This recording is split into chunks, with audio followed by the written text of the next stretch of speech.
You're watching a WJMH Media production. We're an entirely student-run broadcasting program based out of John Marshall High School, whose goal is to connect, entertain, and inform. Along with many John Marshall High School productions, WJMH Media has also worked with WTRF, the Wheeling Symphony Orchestra, Augusta Levy Learning Center, OVAC, West Liberty University, and the Marshall County Chamber of Commerce.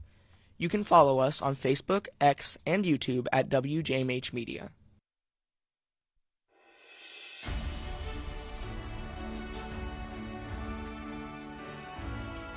Good evening, Ohio Valley and OVAC alumni across the country. We're coming to you live from West Bank Arena in Wheeling, West Virginia. Where else would you rather be than tonight than right here, right now, the 21st annual OVAC Hall of Fame ceremony banquets. Welcome, friends. My name is Dirk Decoy, and I'm the Executive Director of the Ohio Valley Athletic Conference, still the nation's biggest two-state conference in the country, with 54 member schools in Ohio and West Virginia and snuggled in the great Ohio Valley. To kick things off, I'd like to introduce the Hall of Fame committee members. Starting from my right, Mr. Don Clegg, Mr. Jeff Harrison, Mr. Doug Huff, Mr. Bubba Caprell, Mr. Bob Cook, Mr. Kelly Ryan, Mrs. Barbara Sleek, and Mr. Seth Stasky.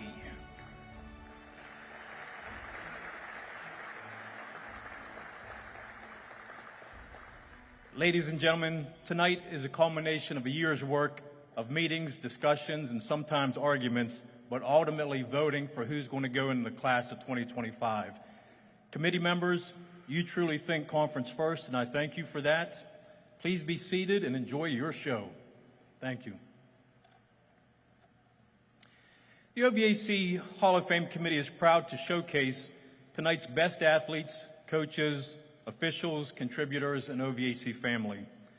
We also love to showcase the OVAC Hall of Fame and Sports Museum, which is second to none in any other high school conferences in the country. They are both located in the mezzanines of West Bank Arena, so please stop by and check them out. To OVAC alumni, family, and friends across the nation, tonight's broadcast is being live streamed for the first time ever through our partners at WTRF. Them, along with John Marshall High School, WJMH, under the direction of Mr. Tony Wood and Mrs. Carly McElhaney. Everybody you see tonight holding a microphone, behind a camera, behind the controllers, are all high school students. Let's have a good round of applause for them.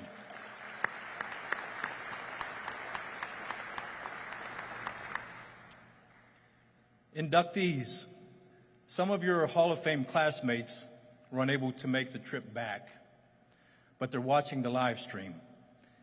And because of this, your acceptance speeches are going to be broadcast and viewed over at least 9 states, if not more. From Florida, hi, Ann Osborne. From California, what's up, Aaron Baines? And states in between like Texas, Arizona, Oklahoma, and Colorado. Derek Wolf, nice Super Bowl ring. Tell Peyton Manning I said hi. At Ohio and West Virginia, and we are beginning the march of reaching the OVAC alumni across the country. To my classmates, the St. John Central class of '82, simply the best. Go Irish. None of this could be possible without our sponsors, and it all starts with Teal Properties Group. Those sponsors being Chick-fil-A, East Central Ohio Educational Service Center, the Echo Center, home of the OVAC, Go Fan Ticketing, the Health Plan, Huntington Bank, Ohio Natural Energy, Project Best, West Virginia Northern Community College, and WVU Medicine. We also have partners, and a few special partners I'd like to mention are Wheeling University, Hall of Fame Cafe, who provided the meals tonight, the Pro Football Hall of Fame in Canton, Ohio, and the Osiris Shriners, whom our partnership has been for more than 50 years. The Shriners is a fantastic organization, and they help kids who have medical needs. So if you have somebody in your family, please reach out to Shriner to see if they could help you.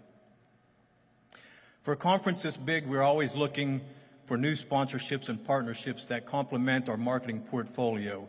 So if anybody's interest out there, call me. For a quick status of your OVAC, the conference has 54 member schools with over 18,000 students in grades 10, 11, and 12.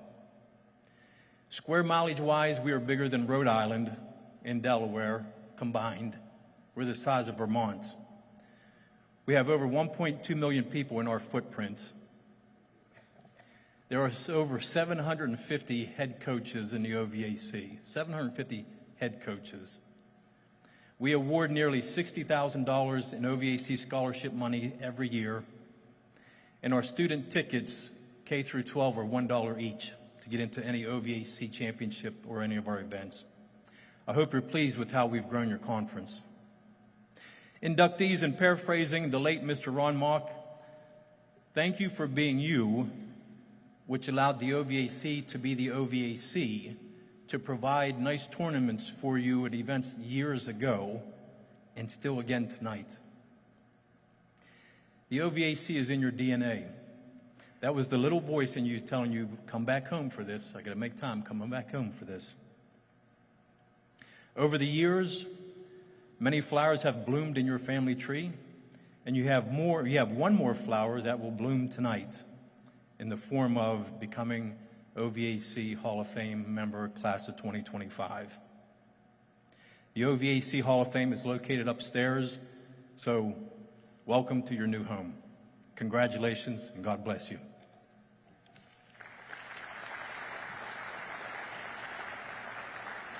Ready? Okay. Handing the baton off to Mr. John Sorrenti, who has been the MC for this banquet for all 21 years. He's been here since day one, and I wouldn't want anybody else to do this job but him. Ladies and gentlemen, without further ado, your MC for tonight, the one, the only, Mr. John Sorrenti. All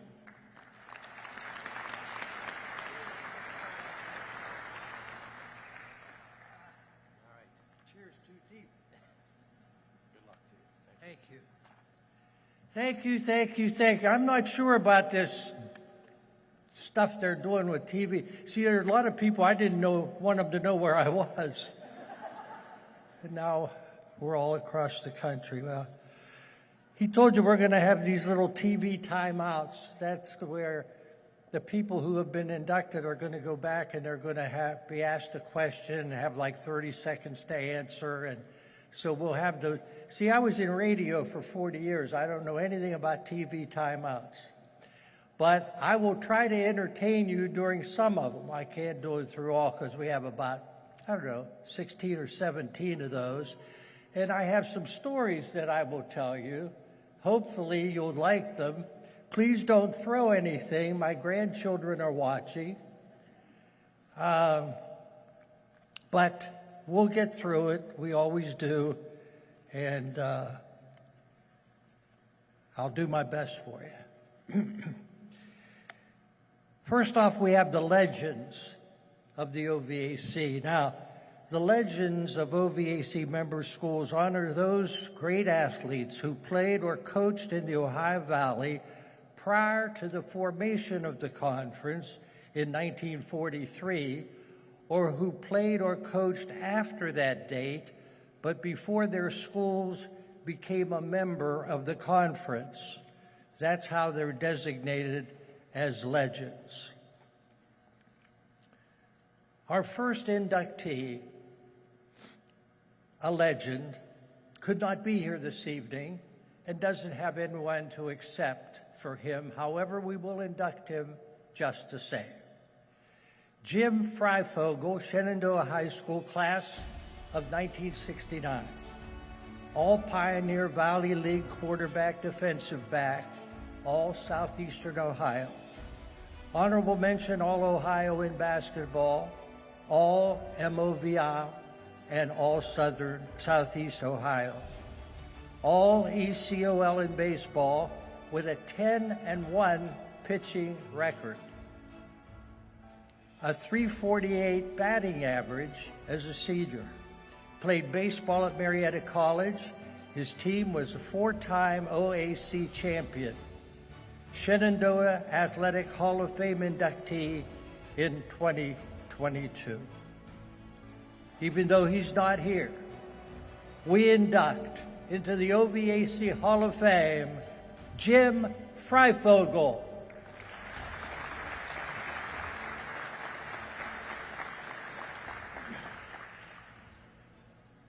Our next inductee is Larry Hanschemacher, Salem Liberty High School class of 1963, all-time leading scorer in basketball with 1,387 points. Second team UPI All-Ohio Class A, honorable mention AP All-Ohio Class A. Compiled a .536 batting average as a senior in baseball. Played baseball for 4 years at Ohio University. Inducted into Mid-Ohio Valley Sports Hall of Fame in 2017. Tonight we induct into the OVAC Hall of Fame Larry Hanschemacher.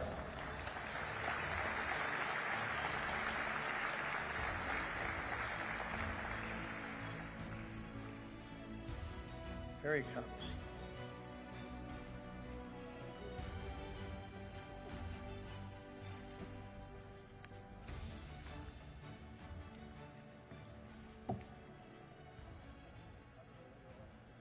Is it my turn?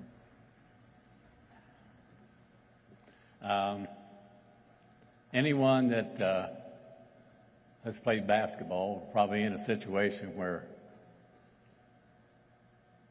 they had to make a free throw or two free throws to extend a game or win a game. That wasn't tough at all. This is. I had some people that I wish they could have been here, and they're not. They passed away. 1988, I lost my dad.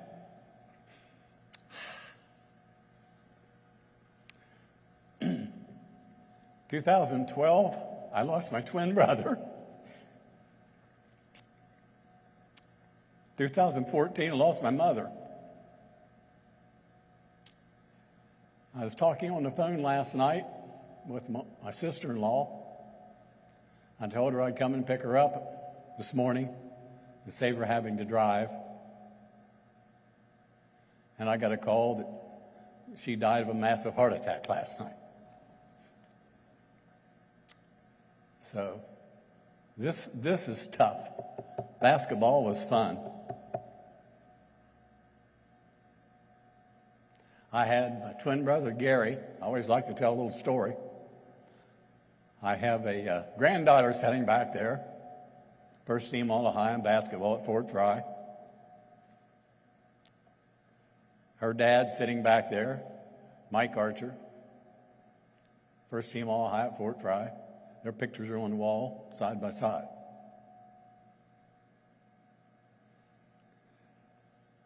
And I tease them a little bit, and they tease me. They both scored more points than what I did in high school. But my comeback is really good and really quick. I didn't have the three-point shot when I played.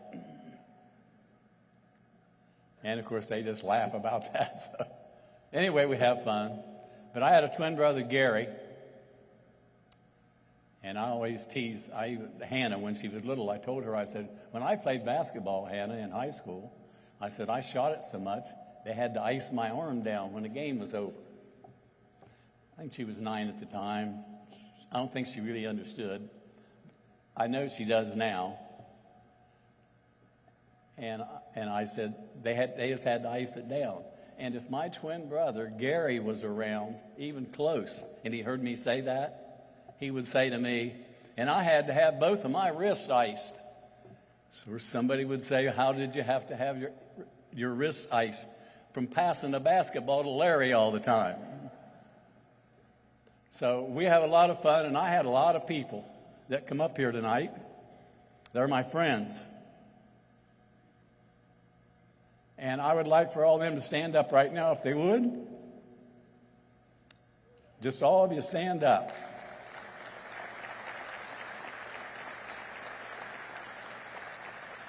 I appreciate that. I'm a very blessed person to be here. When something like this happens to you, you probably did something right. And I told one of your hosts here tonight, he knows who I'm talking about. If he'd give me $50, I wouldn't run over that 5-minute limit. He's sitting back there laughing right now. So he says, I'll give you $100. I'm not going to give his $100 back to him. And he's laughing. I enjoy being up here tonight. I enjoyed being inducted in the Hall of Fame.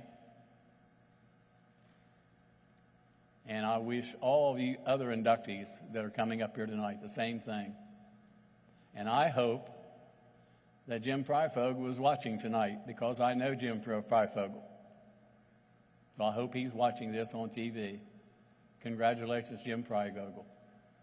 Thank you all very much.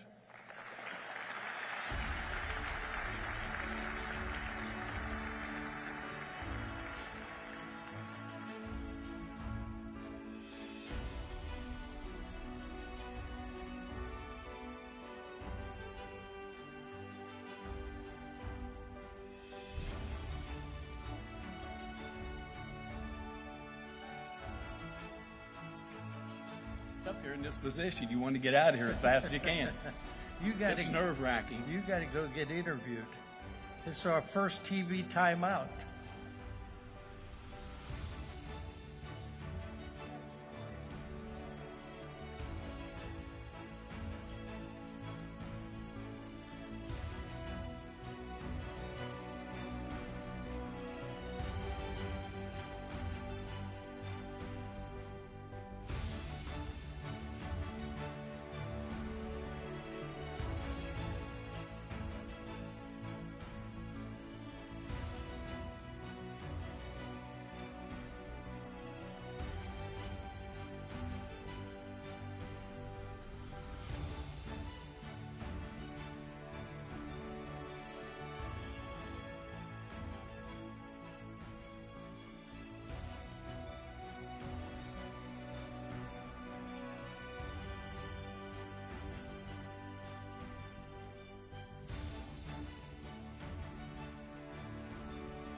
Good evening.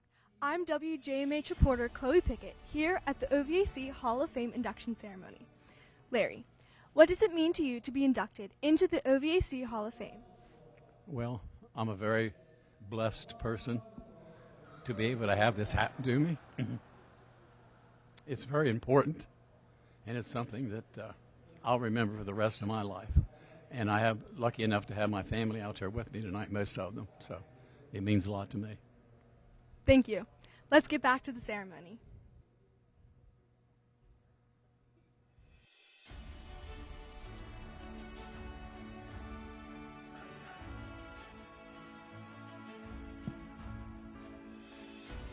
We're ready. Our next inductee in the Legends category is Paul Jackson, Parkersburg South High School class of 1973. Winningest West Virginia Class AAA wrestling coach of all time with 9 state titles. 7-time West Virginia Class AAA wrestling coach of the year. His teams won 3 OVAC overall titles and had a 325-56 dual record. West Virginia All Sports Coach of the Year in 2012, 3-time OVAC Coach of the Year finalist, and the National Wrestling Scholastic Division COI Mid-Ohio Valley Hall of Fame. Tonight we induct into the OVAC Hall of Fame Paul Jackson.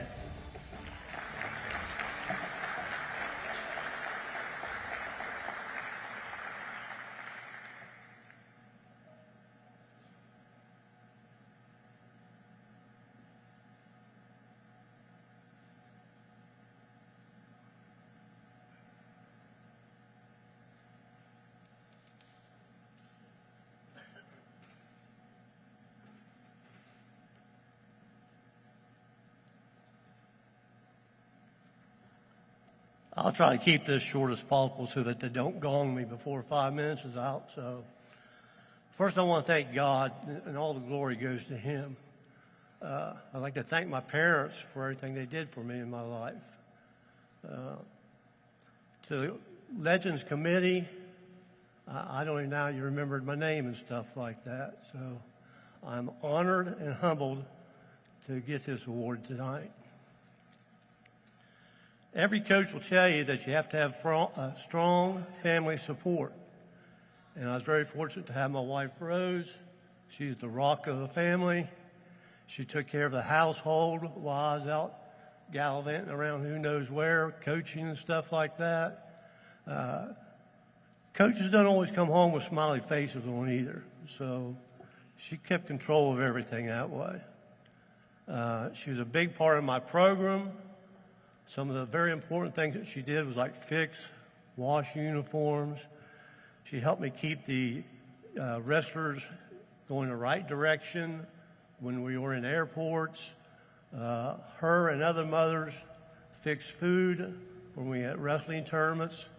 You don't just stop and get a quarter pounder, large order of fries, and a milkshake for wrestlers trying to make weight. It just doesn't work that way. So only the heavyweight could probably make weight by doing that. My assistant coaches, I can't say enough about them. It was nice to know that I wasn't at practice, that things would go as normal as possible. They helped show moves. They wrestled with the kids. And a few of them now are also in the Wrestling Hall of Fame. My wrestlers, I wouldn't be standing here tonight if it wasn't for wrestlers. My wrestlers were very tough. They had to be to put up with me. I was very demanding, and I expected discipline to happen all the time. Those that stuck it out with me knew that there was a good chance that they'd be on a championship team or maybe an individual champion themselves. Boosters, this will really get a lot of you. I was spoiled by my boosters group and parents. Usually whatever I needed, they'd get it for me. If I needed a new mat, here comes a $5,000 mat. Next thing I knew it. If I needed new uniforms, I had that. How many high schools do you know that their athletes were put on charter buses or on airplanes to go participate? I've been in New Jersey, Pennsylvania, Ohio many times, of course West Virginia, Virginia 3 or 4 times. We flew down to Florida, and we also went out to Reno a couple of times. So again, my boosters really spoiled me. So to keep it short again, thank you, Legends Committee.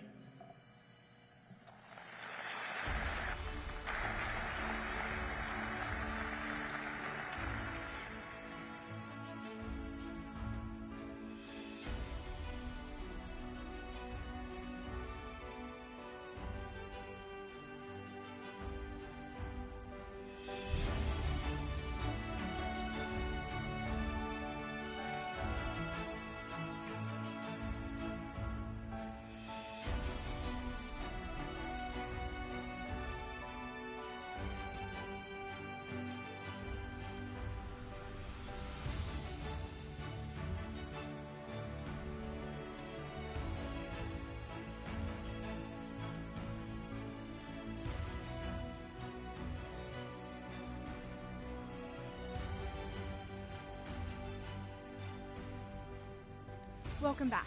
I'm WJMH reporter Chloe Pickett here with Paul Jackson. Paul, what moments in the OVAC most stand out to you? The OVAC is just a great atmosphere. I mean, they're first class. They do everything right. And, of course, winning some championships really made it nice, too. So that's, All right. Thank you. Let's get back to the ceremony.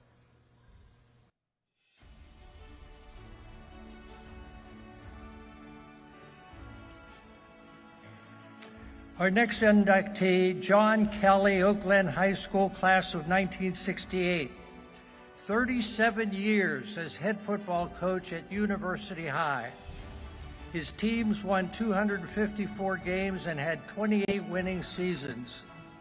The Hawks won 2 OVAC Class 5A championships and 23 playoff appearances. 1994 West Virginia Class AAA runner-up, 6-time state semifinalist. He coached 44 first-team All-State players and 8 Conference Players of the Year. Tonight we induct into the OVAC Hall of Fame, John Kelly.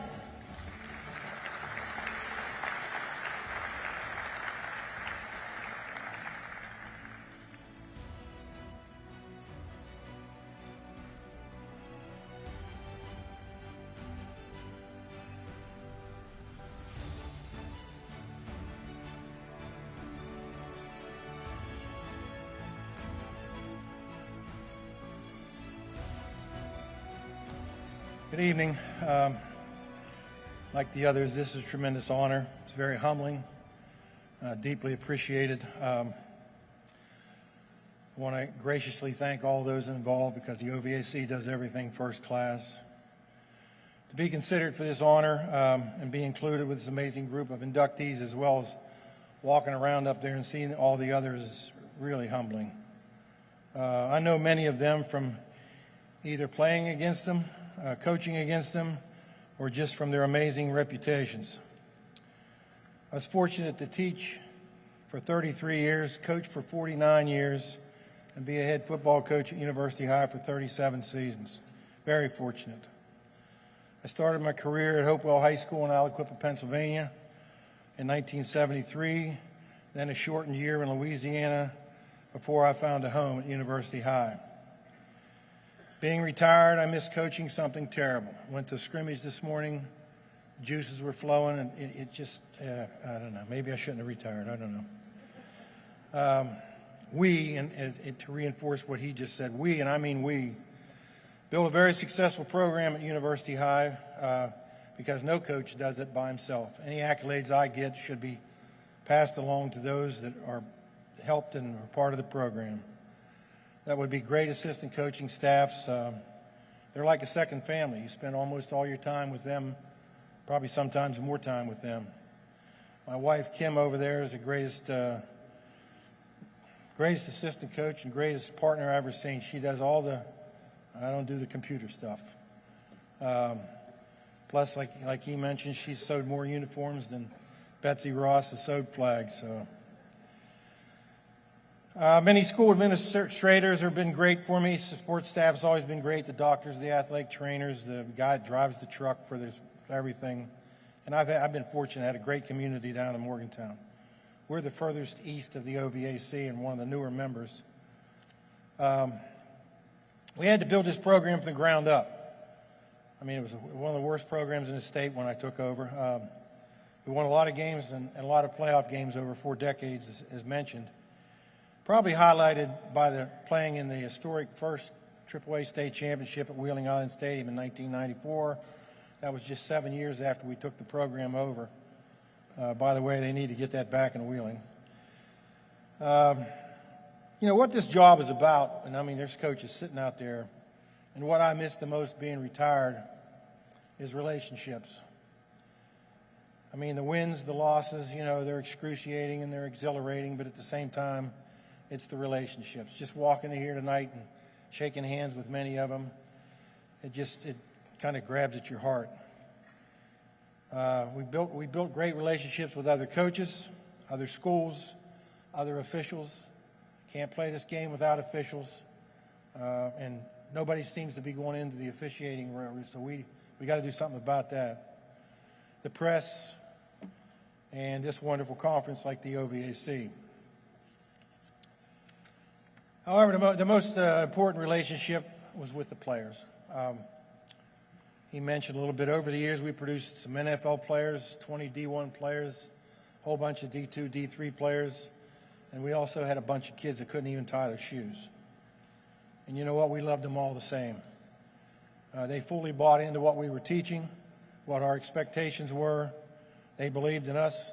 They gave us everything they had every day, every season.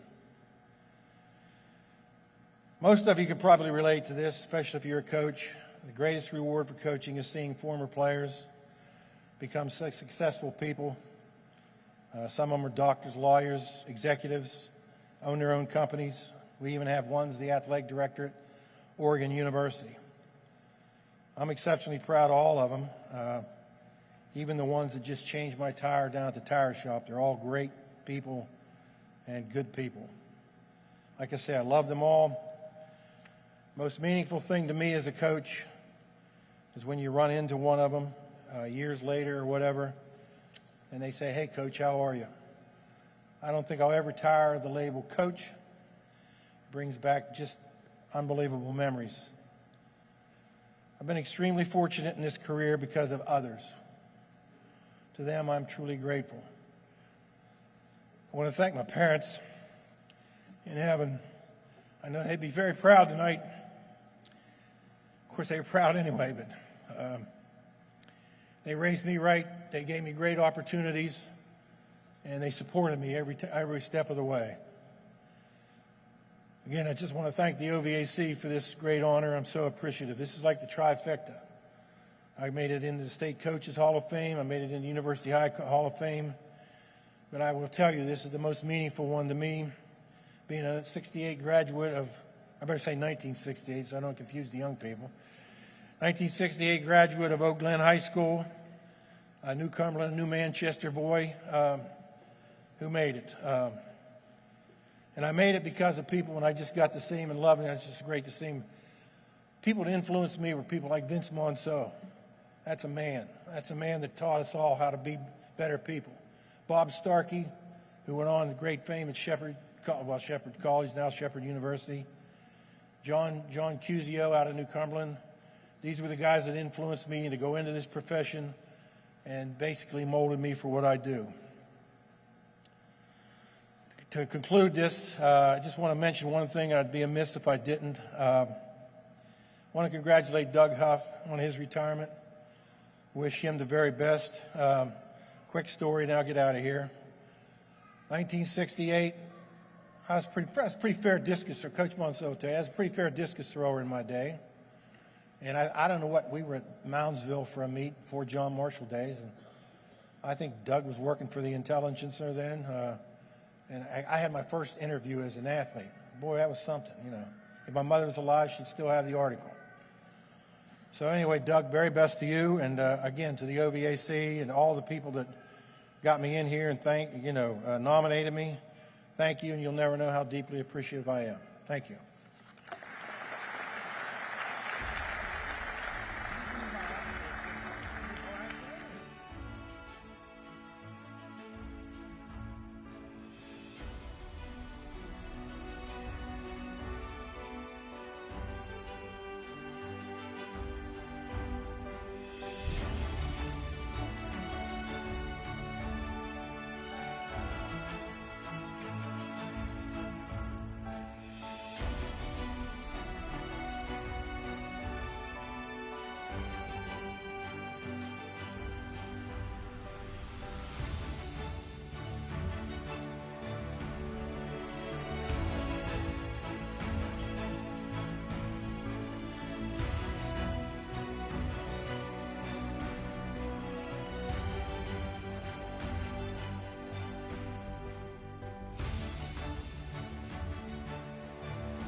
Hello again.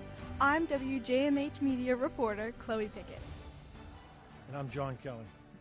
Who played the biggest role in helping you get to this point? Well, I just mentioned my parents, obviously, the way they taught me how to be a good person.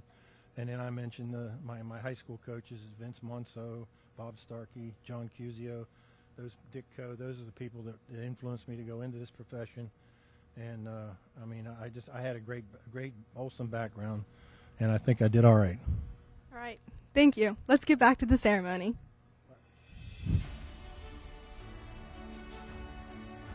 Our next inductee, John Kowski, Bridgeport High School, class of 1940.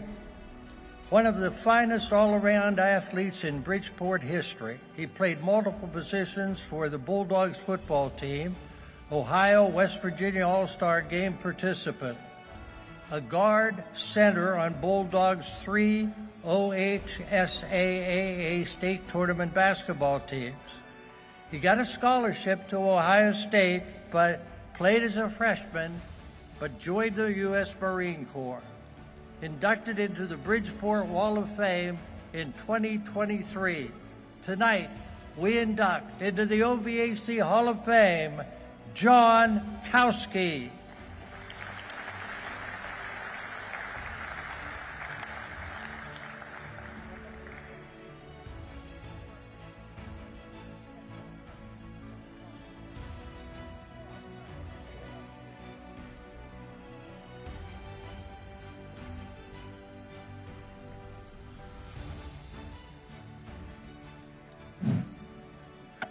Never done this before.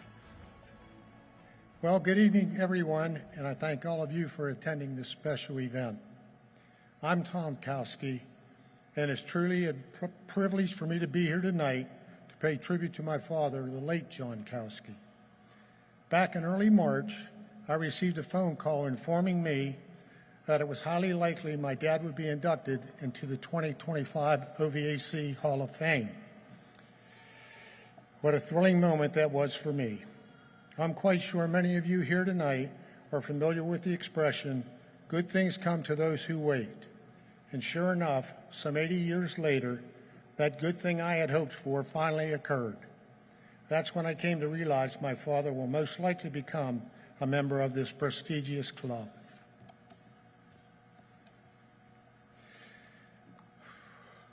Now, it's not my intent to stand here and recite overall statistics. I believe that information can be found in your program. However, I would like to share with you some of his credentials and a few comments from both his high school head coaches for the two sports in which he participated, that being football and basketball. On September 1, 2024, John was inducted into the Bridgeport High School Wall of Fame. He was a four-year letterman and served as senior captain.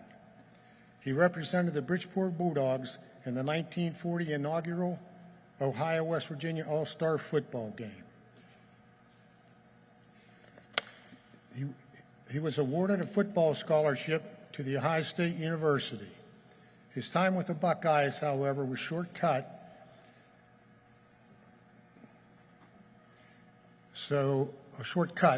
When he was called to serve his country by the United States Marine Corps. His head coach, Stan Plummer, once paid tribute to John, calling him the finest all-around athlete he had ever coached and one of the most colorful athletes Bridgeport has ever known. Basketball credentials, four-year letterman and senior captain. His 1938, 39, and 40 teams represented Eastern Ohio in the state classic, only to be eliminated each year by the eventual state champion. His coach, Floyd Baker, stated that John was a very competitive player who had all the skills to play any position. He was a top-notch point guard and a dead shot with both hands. Coach Baker remarked that finding a replacement for him would be quite a difficult task. A local sports reporter once commented that John Kowski was one of the greatest two sports stars ever turned out at the home of the Bulldogs. As I mentioned earlier, my purpose tonight is to pay tribute to my father, who is now a new inductee into the OVAC Hall of Fame, an honor I believe he so rightfully deserves. Now, you do realize I myself never saw my father play a single down on a football field, nor did I see him play a single minute on a basketball court. So who am I to judge his worthiness? I believe that responsibility falls on the shoulders of the selection committee to determine who among the candidates best qualifies for membership into this coveted club. So tonight, the selection committee did acknowledge and confirm that my dad did indeed meet the necessary requirements for membership. And for that, I am extremely grateful. I encourage each of you to reference your program and take a moment to learn about all the other individuals who met qualifications for selection into the 2025 OVAC Hall of Fame. My primary reason for being here this evening is to express my sincere gratitude to those members on the selection committee who concluded that my father was deserving of this award. I also want to extend my sincere congratulations to all of this year's inductees. Welcome to the Hall of Fame family. In closing, I, along with members of my family, would like to thank everyone involved in this evening's program and to all of you who took the time to attend this ceremony. Thank you again for the attention given me. I'll leave with one final thought. I'm sure you all heard the phrase, it's not whether you win or lose, it's how you play the game. Well, my dad had a different perspective regarding that logic. He, on the other hand, believed it's how you play the game determines whether you win or lose. Thank you for your time.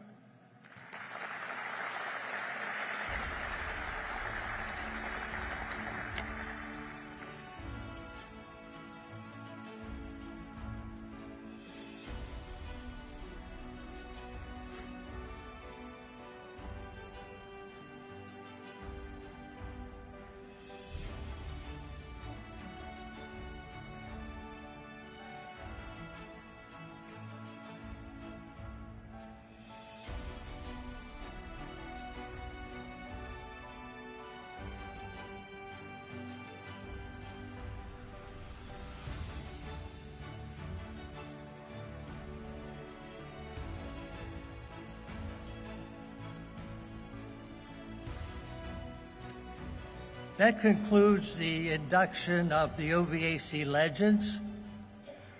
Our next award is the Distinguished Service Award, named after Denny Magruder. And here to present the award is that man himself, Denny Magruder.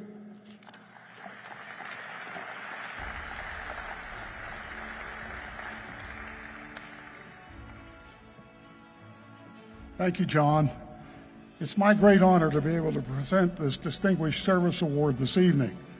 This award won't just be presented to an individual tonight, but rather to a team. The team of folks that operate the J.B. Chambers I-470 Athletic Complex. Ever since that facility's been built, the OVAC has sponsored the softball championships there, as well as the softball all-star game. They've also hosted other events, including the boys' baseball tournament at times, the boys' all-star game, some other showcases, and many other events. One thing I'd like to say about this group coming up, it's not just the service they've given at the I-470, but I know the people that make up this group, and they've supported the OVAC in so many ways for so many years. So without further ado, I'm going to present this award to our friend Tom Bear Bechtel, and Bear will maybe introduce some more members of his team. Tom, congratulations. First of all, I'd like to congratulate all the inductees, but in particular, there's two that are special to my heart, Steve Wojcik and the late Dan Delandy. I umpired many, many games with Dan over 25 years, but more importantly, I got a little interesting fact for you. Steve Wojcik is the fourth member of the 1965 class at Cathedral Grade School with a little Catholic school right up the street. He's the fourth member. Rick Now, Coach A, myself, and of course Woe. So I thought that was an interesting tidbit. Congratulations to both of them. On behalf of the City of Wheeling and the I-470 ballparks, I'd like to thank the Hall of Fame Committee and Dirk Decoy and the OVAC for this honor, for this award. We are extremely proud of the I-470 complex. It's been our baby for the last 20 years. We've been involved with OVAC softball forever.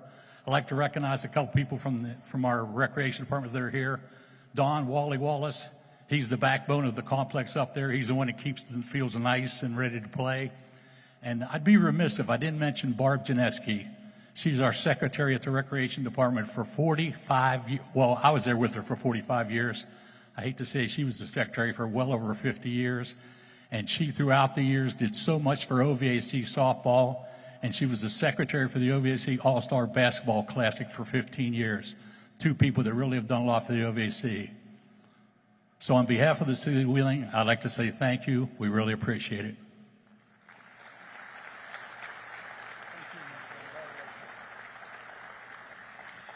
I knew I'd forget something. I always do. I've known Danny Magruder since 1974, 75, when I started work with the City of Wheeling. So we go back a long way, and it gives me special honor to know that this award is named after Denny. Thank you.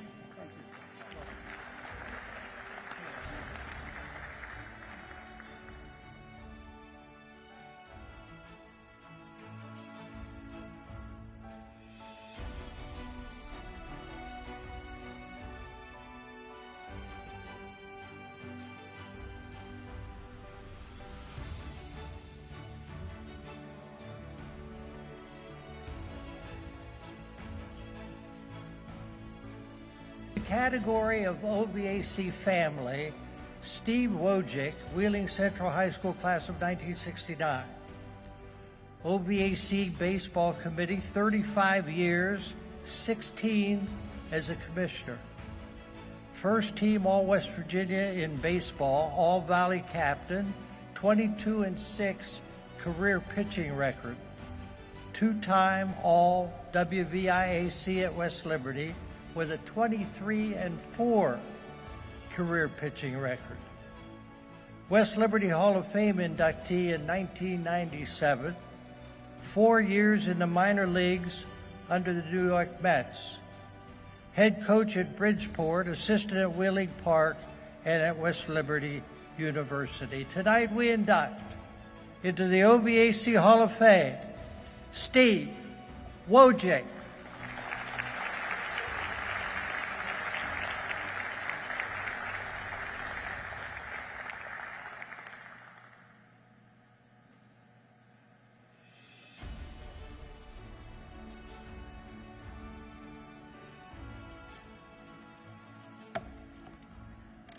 Good evening.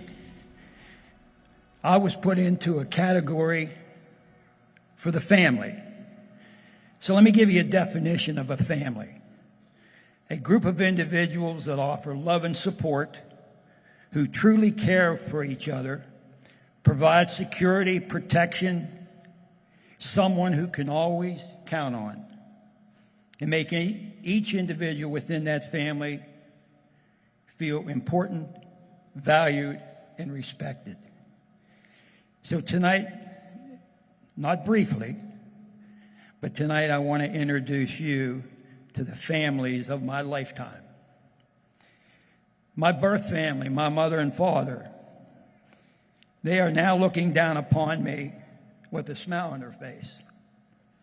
These two individuals sacrificed a lot for my sister and I. We didn't have a lot of material things, but we had an overabundance of love.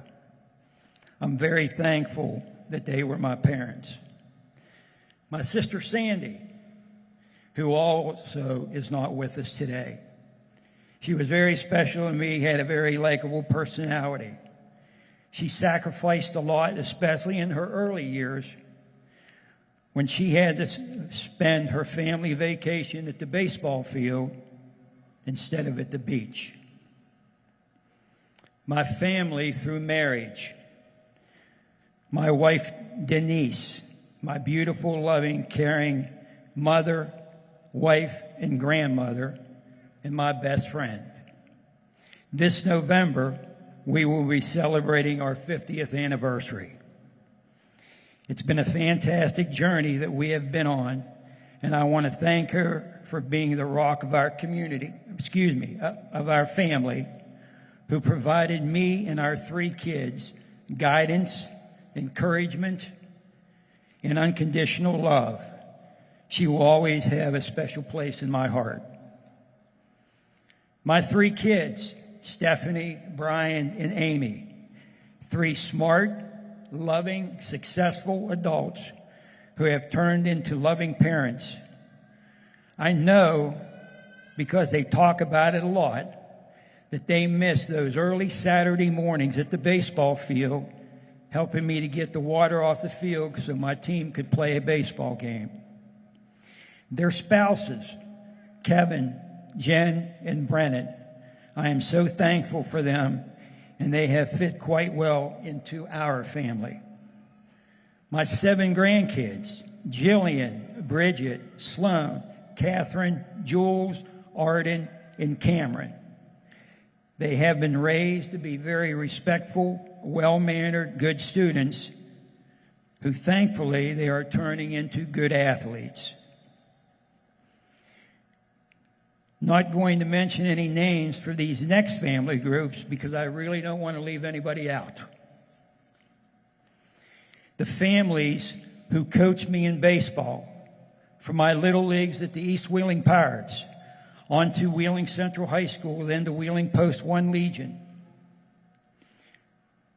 to Davis and Elkins and West Liberty University, then on to the Warwood Reds, and finally to the minor leagues for the New York Mets. Each one of these teams has made a contribution in so many ways of my successes on the baseball diamond. The family of teachers I taught with for my 31 years at Bridgeport High School. The family I coached with in my 30 years of coaching at Bridgeport, Wheeling Park, and West Liberty University. The family of players I had the privilege and honor to have coached at all of those schools. The family of administrators who helped me and guided me and gave me the opportunity to pursue my dream of being a teacher and a baseball coach. My Hall of Fame family at Wheeling Central and West Liberty University when I played with some outstanding baseball players. Thanks to the OVAC Executive Board and past Secretary Tom Radizak and current Executive Dirk Decoy for giving me an opportunity to guide the sport of baseball and naming me Baseball Commissioner.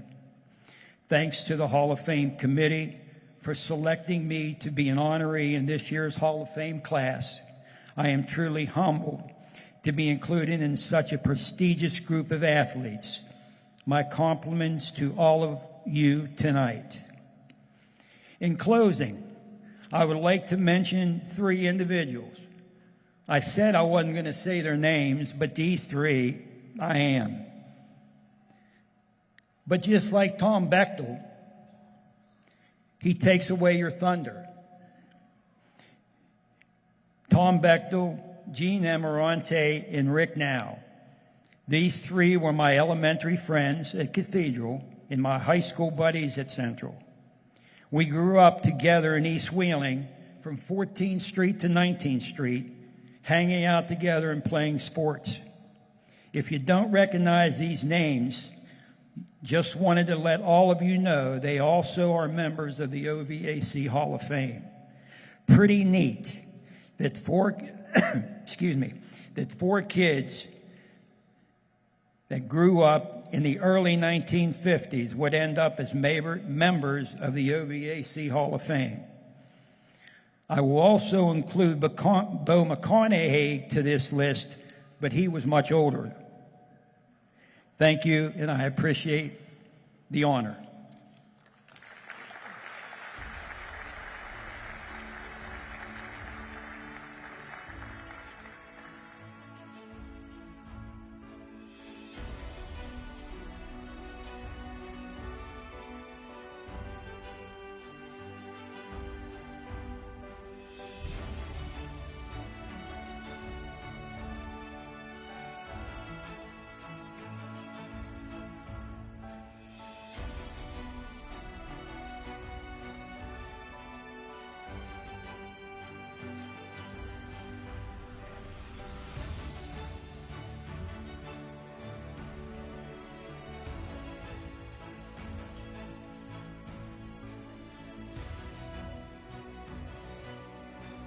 Welcome back.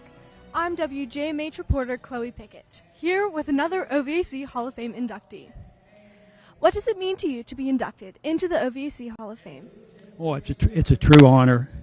I don't do things for honor. I do things because I love to do things. But to receive this honor as to be invited into the OVAC family, something special. Thank you. Let's get back to the ceremony. Our next inductee is OVAC contributor Michael F. Del Rey, Moundsville High School class of 1965. He helped to establish the OVAC Girls Basketball Championships in 1976.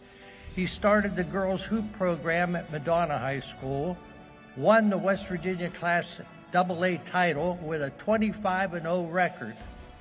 His teams won 3 OVAC titles. He coached in the OVAC All-Star Game twice, OVAC Rich Saffield Girls Coach Award in 2021, also a volleyball and tennis coach, 6 years as athletic director at Weir High School. Tonight, we induct into the OVAC Hall of Fame, Michael F. Del Rey.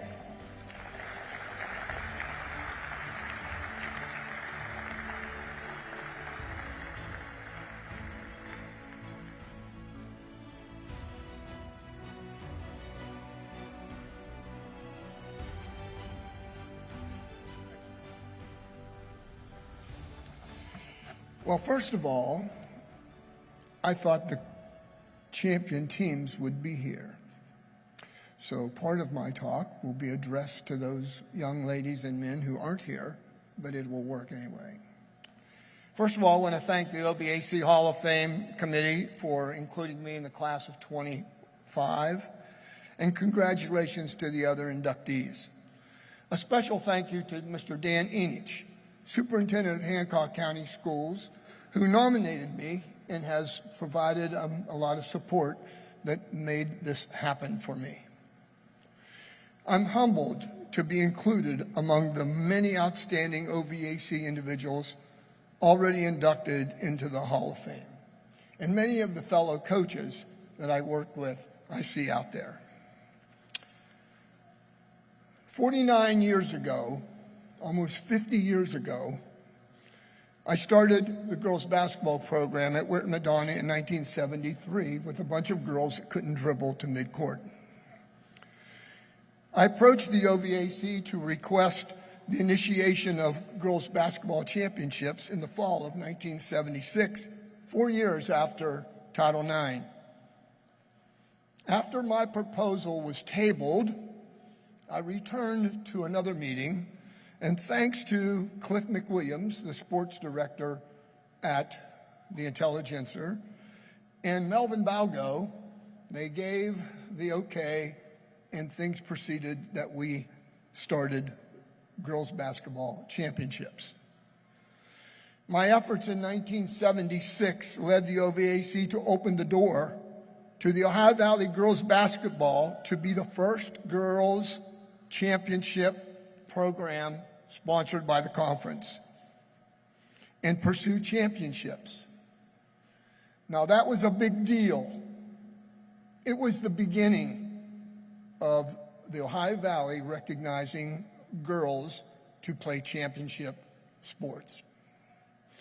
Now, after 12 generations of girls athletics, hundreds of local girls enjoy the OVAC athletic programs and chase championships, not just play, in several sports.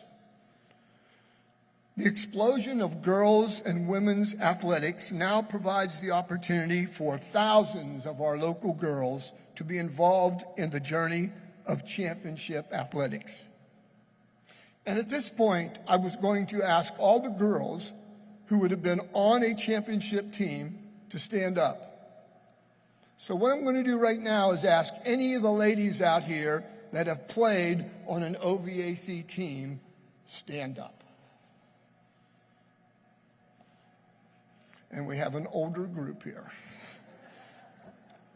The first girls basketball championships in the OVAC were in 1976-77. Wheeling Park won the big school. Weirton Madonna won the small school.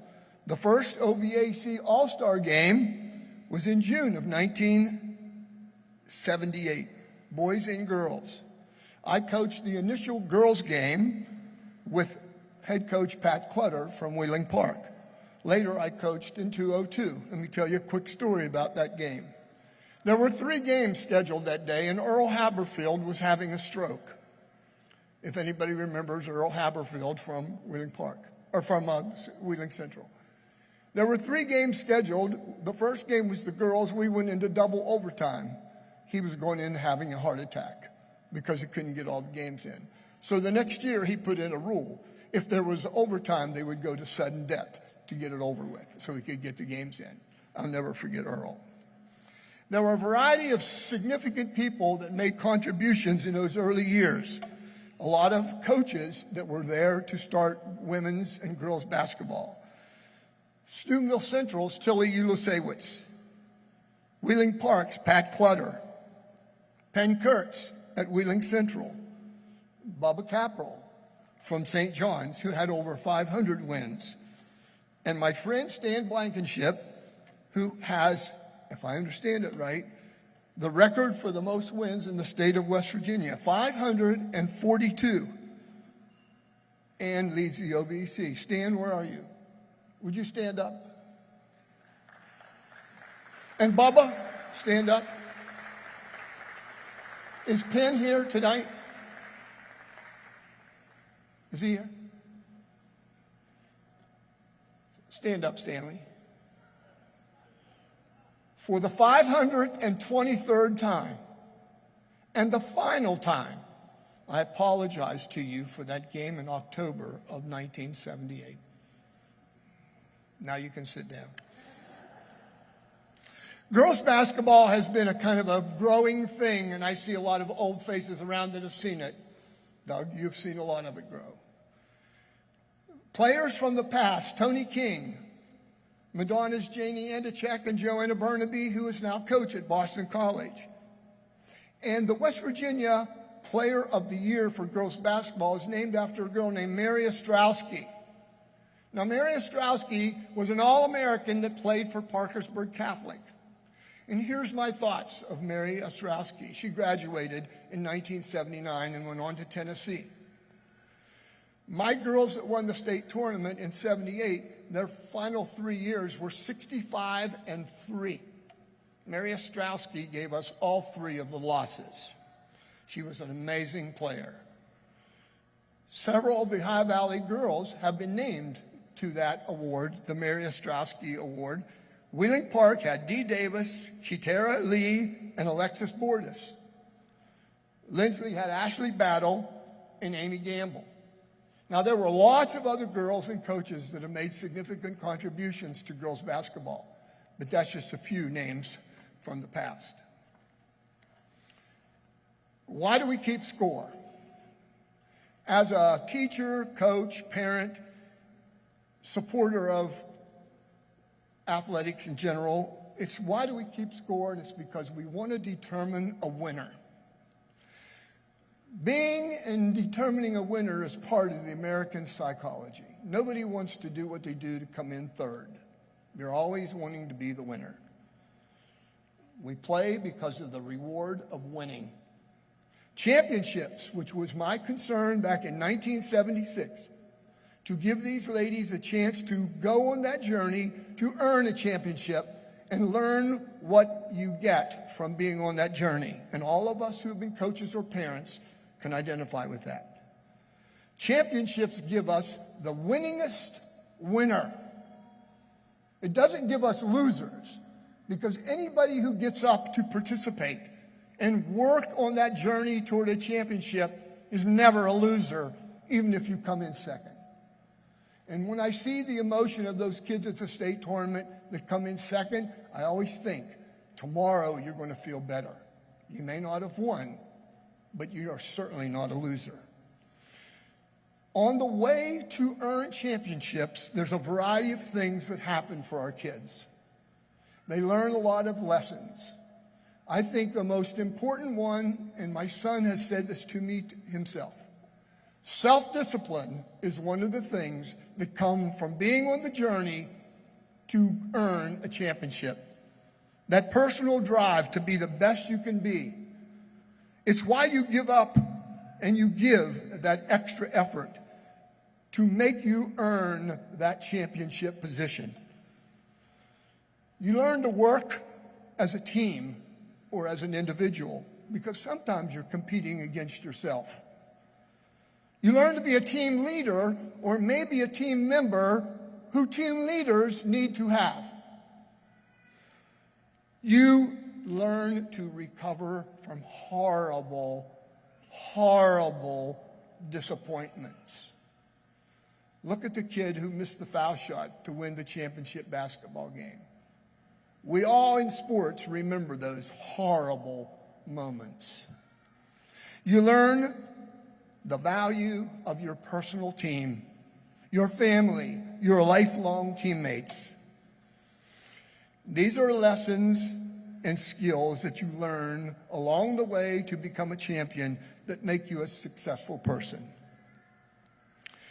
We will have many, many personal championships in our life. You have to select a career.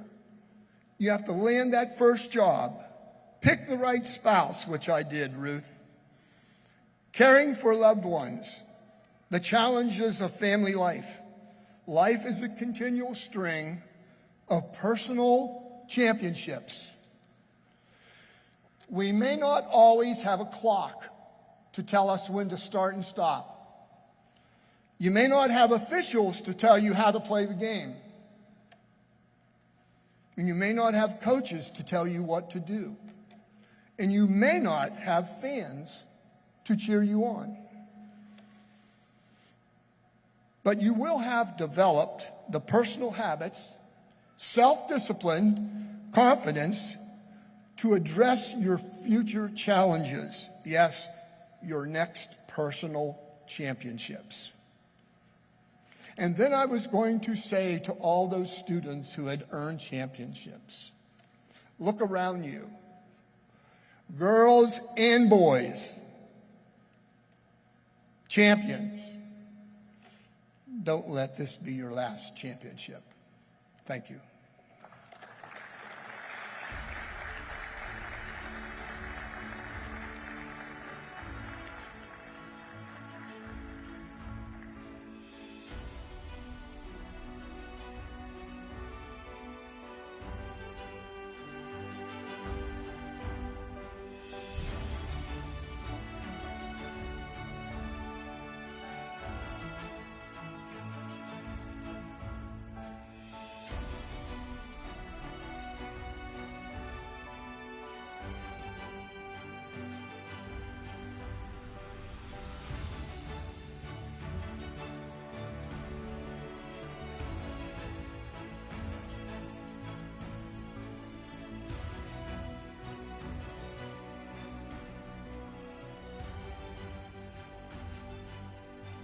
Welcome back. I'm WJMH reporter Chloe Pickett here with Mike Delray. Mike, what advice would you give to young athletes competing in the OVAC today? Take advantage of the opportunity to learn to be the best you can be. Take advantage of the opportunity to participate in these high school athletic events and understand that the tools you develop to get to where you want to go are going to be the tools you need for the rest of your life. Thank you. Another interview will take place shortly.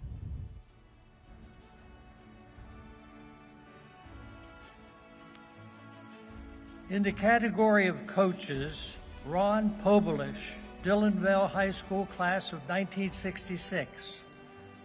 144, 102, and 1 record in 24 years as head coach at several OVAC schools. He led Buckeye Local to the Ohio High School Athletic Association Division II state runner-up finish with a 13-1 record. 3-time Eastern District Coach of the Year, his teams won 4 OVAC titles. Ohio Valley Football Coaches Hall of Fame in 2000, the Buckeye Local High School Wall of Honor in 2024, third team All-Ohioan in football, 3-year starter at West Virginia University. Tonight we induct into the OVAC Hall of Fame Ron Pobulish. Here to accept is a 2015 OVAC Hall of Famer, Johnny Trupovnix. He played for him at Caddis. Played for him. Did I say he?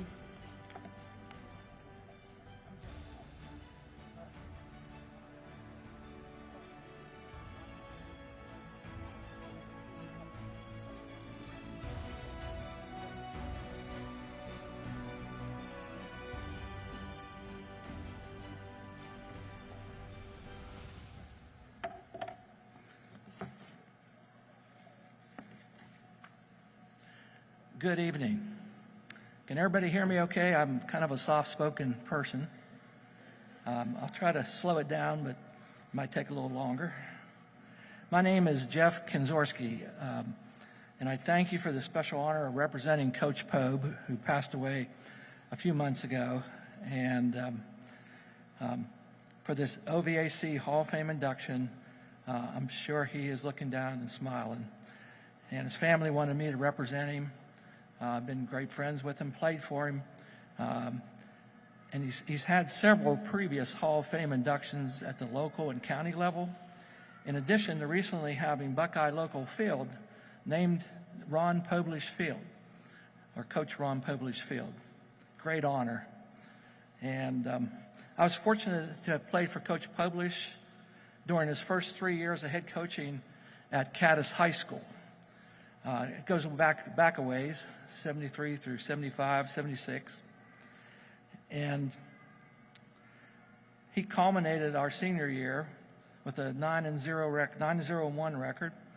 And then the following year, with an empty cupboard of players, he went 9-1 again, which was a real accomplishment.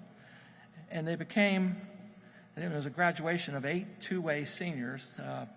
Most of the players were two-way players throughout all the games. He wanted to put the best athletes on the field, and he wanted to do it everywhere, including on the kickoff and kickoff return teams and other special teams. And that team became the Cardiac Cardinals because they came from behind so many times. And then he was working with an empty cupboard. So he knew how to get the best out of players. And I really, when I went back through all the readings of all the different programs and whatnot, what struck me was the fact that Coach Pobe was a uniter of kids from all walks of life. And given his many coaching positions at recently consolidated schools, where the schools were actually previous rivalries, so you get kids that don't like other kids and so forth, he was able to unite those kids in one common goal, and that was to win. And you might not remember one school, Southwest High School. It was only there for 2 years. It was because of a fire at one of the schools. But he had a 9-1 record and a 5-5 record. Pretty good accomplishment in those 2 years. But then he became the Buckeye Local coach, and he had years of 9-2 in 90, 10-1 the next year, 9-1 the next, 7-3 in 93. But he saved the grand finale for 94 with his son Chad, who's also being inducted in the Hall of Fame tonight. And they went all the way to the state and lost in the state final and ended with a 13-1 record. But a great, great accomplishment. And he was nothing short of a great coach.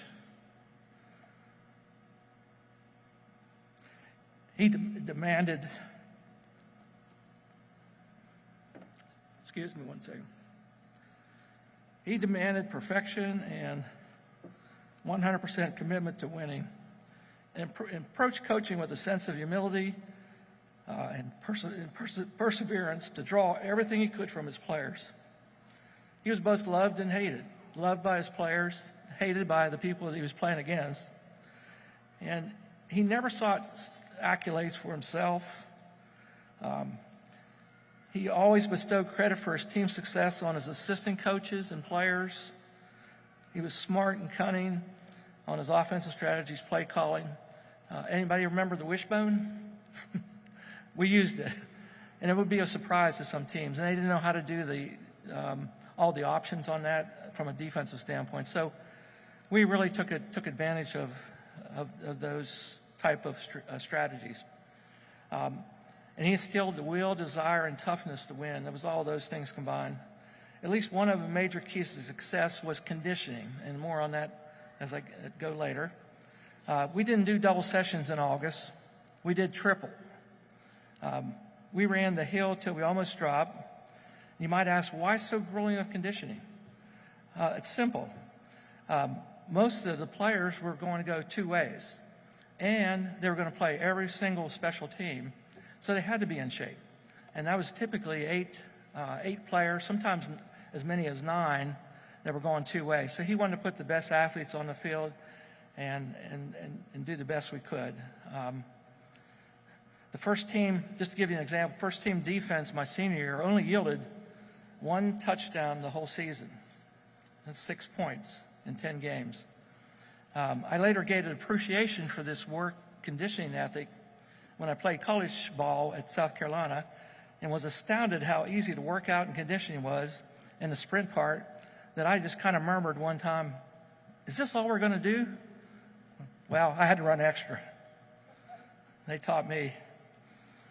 But my point now is this tough workout ethic that Coach passed on to me, well, it's what enabled me to win the South Carolina football team mile race. We run a mile after we came back from the summer, and I did it my senior year in a time of 4 minutes and 50 seconds while weighing 220 pounds. So I beat all the receivers and all the running backs and little guys, kickers and whoever else ran.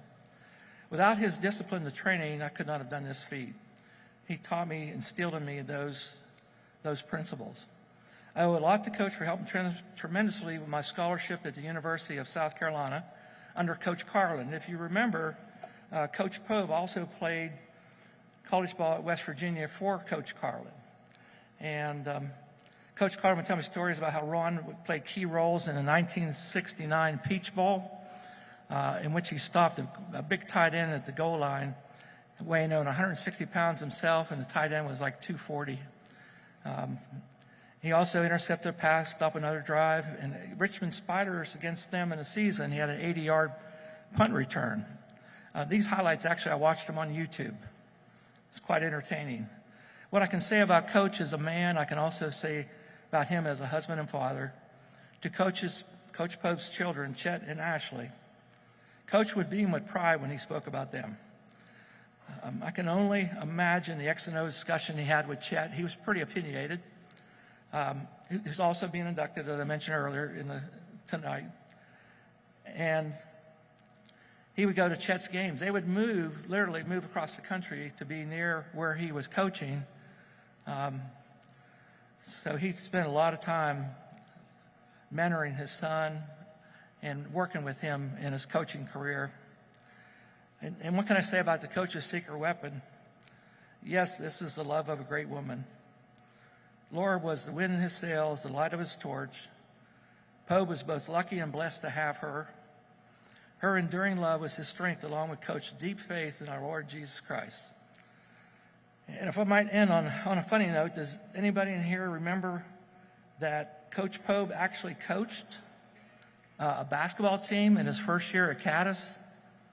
I use the term coach kind of lightly. It's really kind of a drill instructor. And my question is, what superintendent would put the head football coach in charge of a basketball team? And one that was going to run them. He ran us so hard.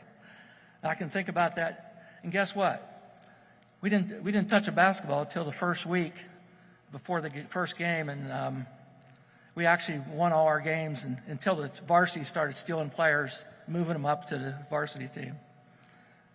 But I've got to have somebody answer that question. And We even had one drill where two players were under the basket, and he'd roll the basketball out. And the first one that got was able to capture the basketball didn't have to run. The other guy did. We could talk about your leg or knee burns. And I generally missed our talks as I came to visit Ron and Laura over the years. They would be of much laughter, and the stories we told and retold and embellished, I'm sure, that forever held in our heart and mind. But not one time did I ever hear him either brag or say he did this or did that. He was just always very, very humble and very considerate in all those ways. And we would exchange I love yous at the end. And I would go away a better person for having gone up and met them at wherever they were at the time. And I want to leave you with a couple quotes. One is coaches' favorite quotes to assistant coaches before going on the field. He says, "Each one of you must become better today at something more than yesterday." And I would add one of my favorite quotes that epitomized Coach Poe would be, "Approach every game in practice as if it's your first, and play every game as if it's your last. Leave it all on the field." Thank you for this moment to speak about Coach and his induction into the Hall of Fame.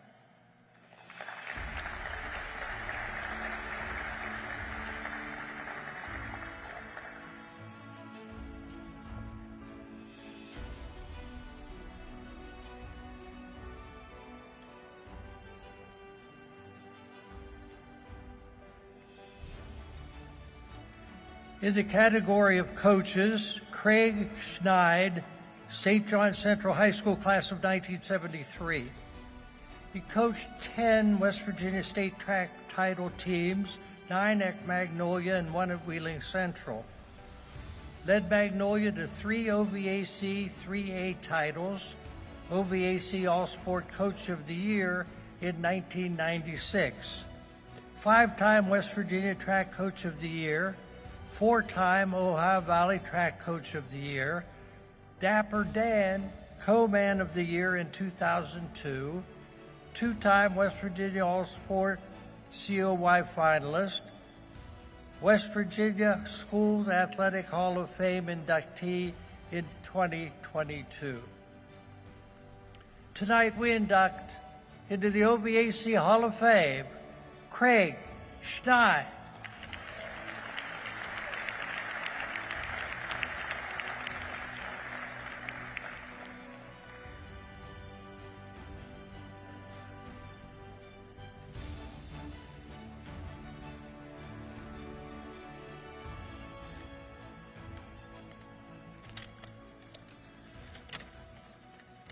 Okay, in 1986 was my first year as a track coach at Magnolia. That was the year I met my wife, Renee. I want to thank her for being there to raise my children while I was away on all those Saturdays in April and May for all those years.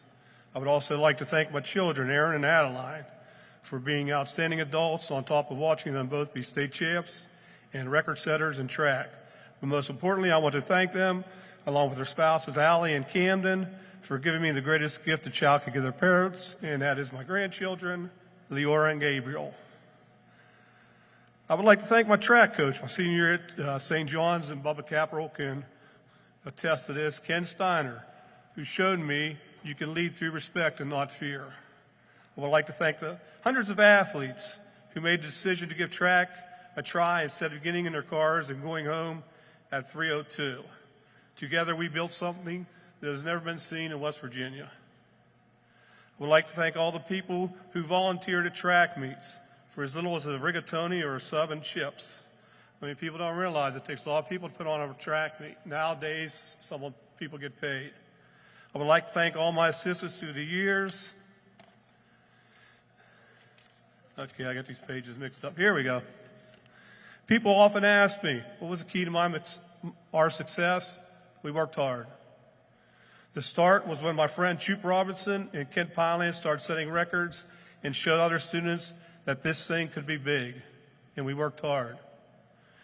Then I went back to coach football for 3 years and convinced guys like Kenny Fisher, Jagady Blue, the Smith twins, Adam and Aaron, to come out, and we worked hard. Then the Board of Education decided to put in a new track, and the program went to a different level. Along with that, more athletes came out, and we worked hard. My final 5 years, the teams were led by outstanding standouts like Josh Watson, Jeff Lemasters, and Josh Natale. They didn't win, they broke records, and we worked hard.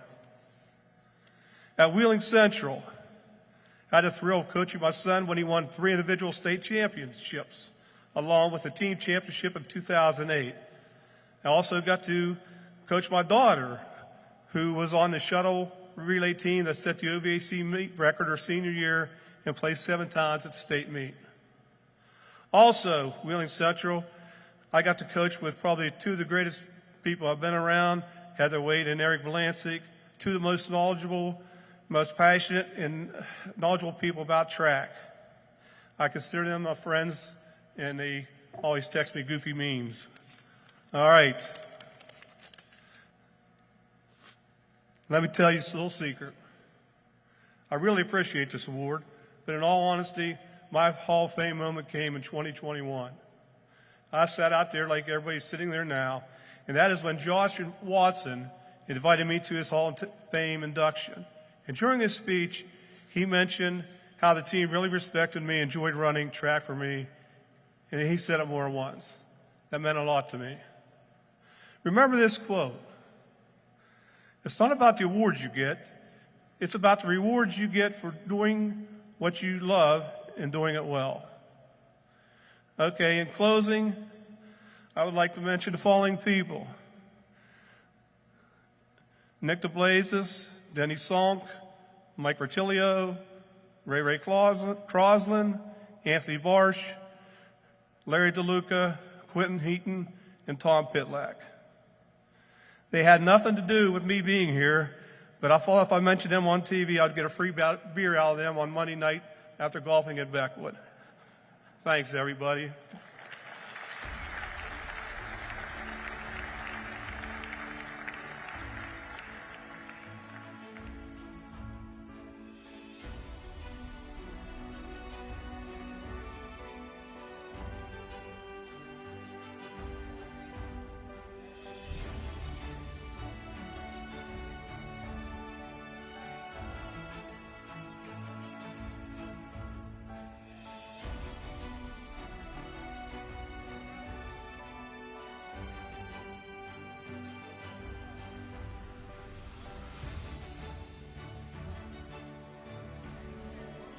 Welcome back. I'm WJMH reporter Chloe Pickett here with another OVAC Hall of Fame inductee. Craig, when you think about your time in the OVAC, what moments or achievements stand out to you the most? Well, the main thing is just getting to know a lot of people in the OVAC, a lot of coaches on those long Saturday afternoons at track meets, and just the way the OVAC runs everything. It's top notch. They have the kids first, and that's the way the conference should be. Thank you. Let's get back to the ceremony. Thank you.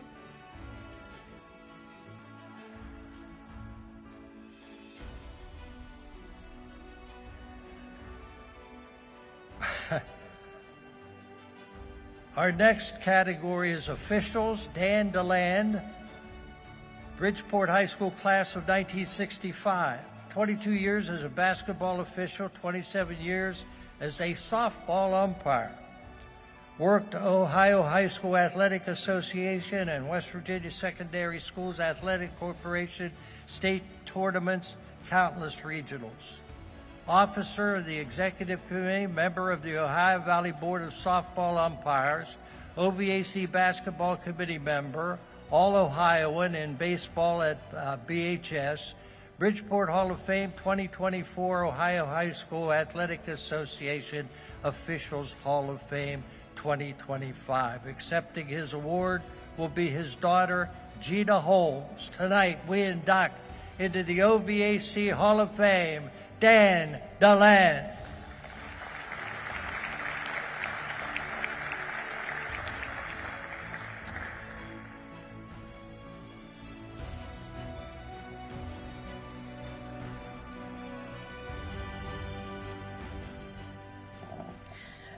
thank you for this prestigious honor for my late father, Dan DeLandy. I am his daughter, Gina Holmes. Congratulations to all of today's inductees and those of the years past. Also, thank you to our family and friends that could be here today to celebrate my father's induction into the OVAC Hall of Fame.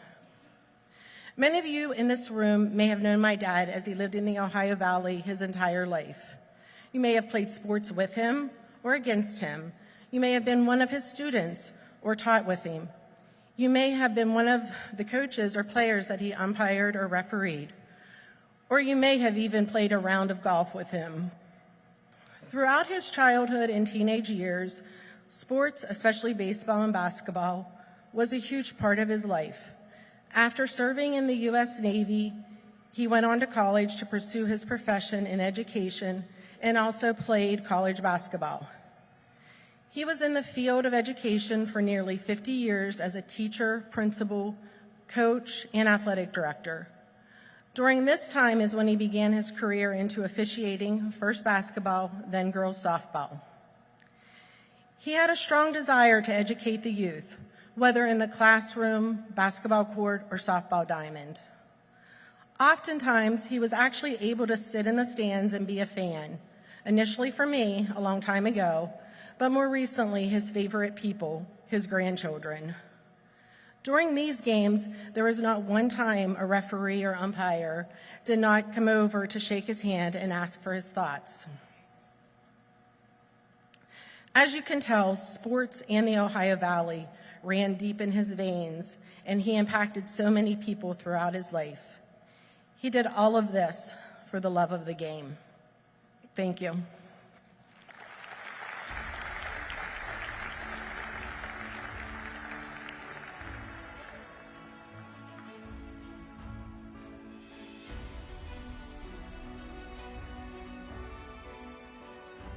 Again in the category of officials, Joe Hissam, Barnesville High School class of 1975, 39 years as a basketball official, worked 6 OHSAA state tournaments, worked 25 OVAC basketball championships, and 9 Buckeye 8 championships.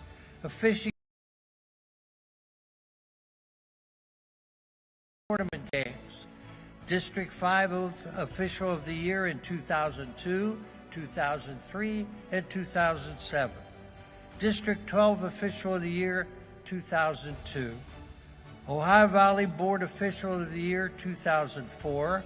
OVAC Robert Dawson Award in 2022.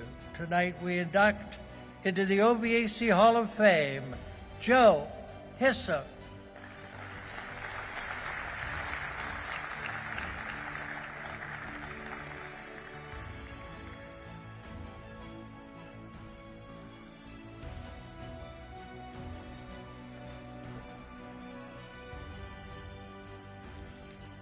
Wow, what a year.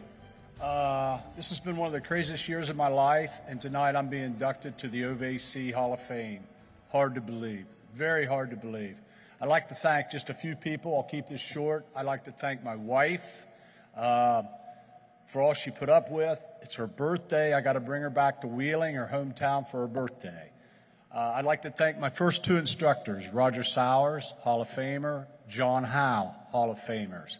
I'd like to thank the guys I worked non-league games with, Mark Litton, Jimmy Hood, Donnie Hines, Donnie Giffen, and especially my son Matthew, which was the proudest thing I did, was getting to go all over the state of Ohio and work with my son. I was very, very fortunate. I could tell a lot of stories, but I'd probably get a lot of people in a lot of trouble, but we had a lot of fun on the rides home from the games. The farther the game, the more fun we had coming home. And I'd like to say thank you to all you people for this award. Thank you very much. It means a lot. Thank you.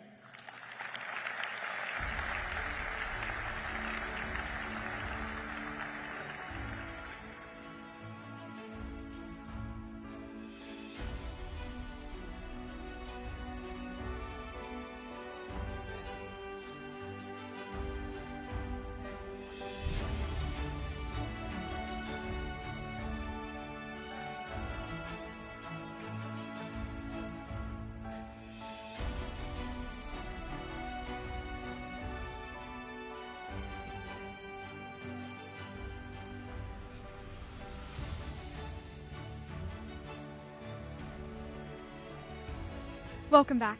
I'm WJMH reporter Chloe Pickett here with another interview. What lessons from your days in OVAC have stuck with you throughout your life? To treat people right, to be fair. I officiated for 39 years, and to just treat people with a lot of respect and be good to the people, because there are a lot of good people in the OVAC, and I'm very proud to be from this area. Thank you. Let's get back to the ceremony.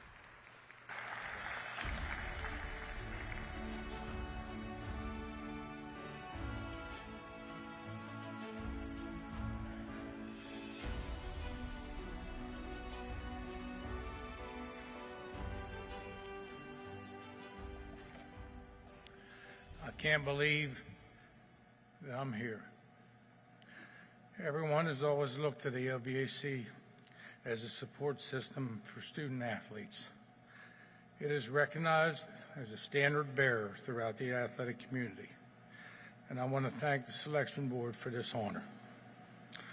I owe a debt of gratitude to many people who helped me develop both academically and athletically. First, my father, who taught me as a young boy the basics of baseball and football. Thank you, Dad, for passing on these gifts. And to my mother, thank you for encouraging me with my schoolwork and always having the patience to work with me. My thanks go out to Jack Gaughan, Gene Smith, and Stanley Stacky Wojcik for nurturing my love of the game and helping me develop the fundamentals of sports. When I first arrived at Central as a freshman, Jake Osafsky was one of the first coaches who took an interest in me. Who would have thought being cut from the baseball team would be gratefully remembered? Jake said he cut me off the team for my own good. He said he recognized in me the athlete that I could become. He monitored my classwork, test scores, and behavior, and followed through with all the guidelines that he had set for me. He truly made me realize that being a good student, a good person, we're all part of being a good athlete. Jack Stanton was another important influence. He was a very serious man who taught me about playing the position of quarterback, recognizing defenses, reading coverages, and calling audibles. Were explained to me through the use of flashcards that he had designed. Neither Jack nor Jake, both former Ironmen, needed to take the interest in me that they did, but they both kept me on the straight and narrow. Finally, Coach Andy Urbanic's lessons were invaluable in my development as a quarterback and competitor. He taught me everything about being a leader and a team player, but most of all, he instilled in me the desire to win. At the beginning of my sophomore year, about 3 plays into the first game, I had to go in. Everything fell into place.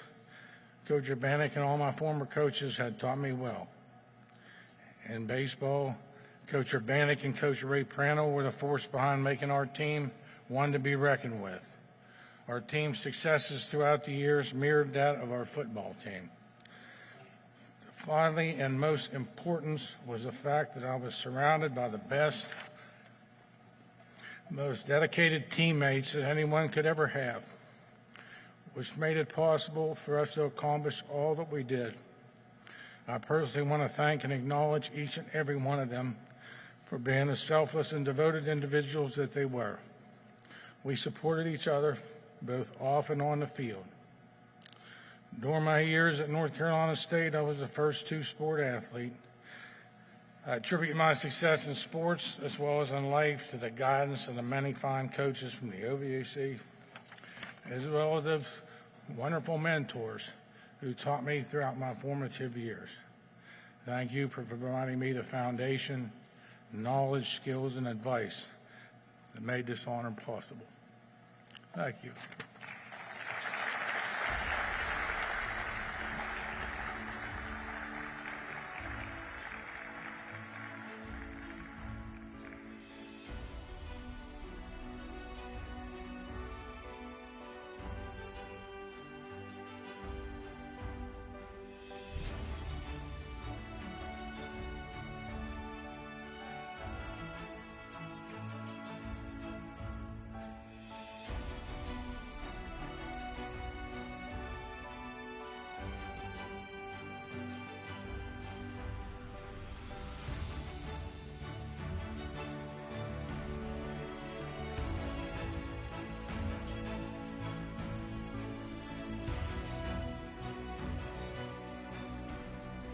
Hello again.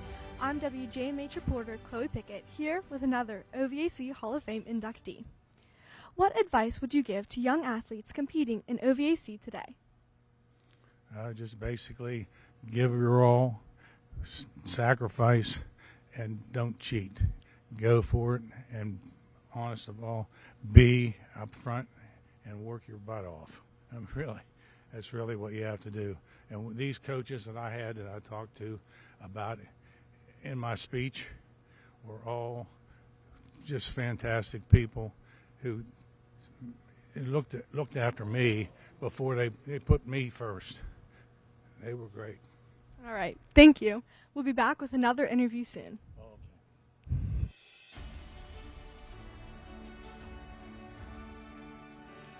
Gerald Schultz, Wheeling High School, class of 1969, second team All-State, first team All-OVAC, All-Valley Center in football.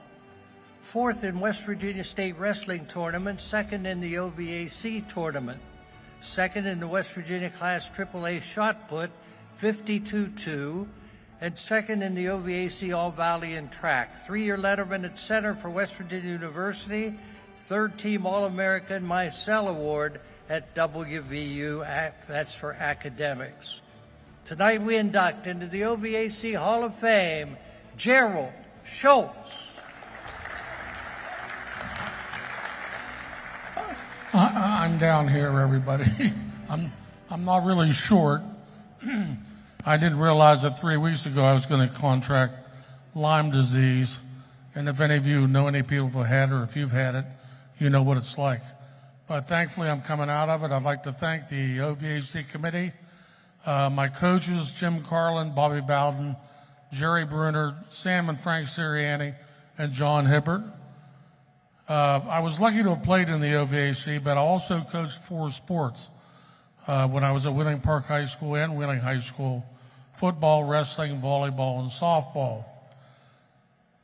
It made you know how really important it was for those kids and how proud they were to have an OVAC pennant hanging in their gym. It really meant something special to them. And we all know there's nothing like a Friday night on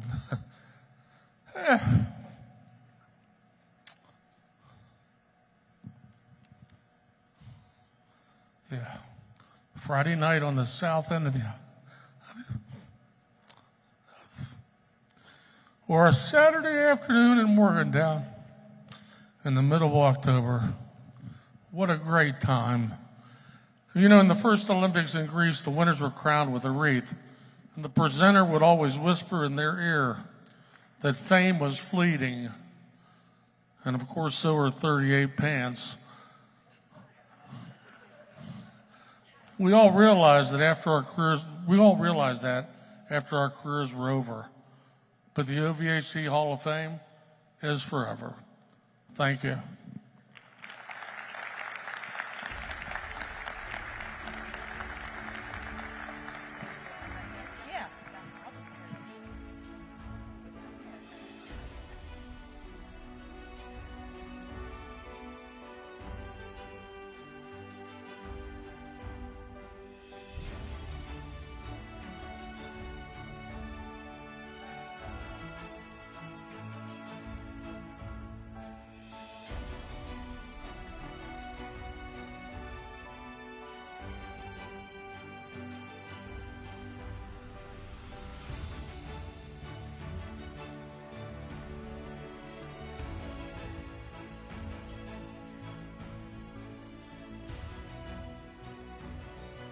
Welcome back. I'm WJMH reporter Chloe Pickett here with Gerald Schultz. Gerald, what does it mean to you to be inducted into the OVAC Hall of Fame? Well, as I said in my speech, not only playing in the OVAC, but coaching in high school for the OVAC, it really becomes a great honor, and it makes you really appreciate the pennants that are hanging in those gyms as OVAC champions. All right, thank you. Let's get back to the ceremony.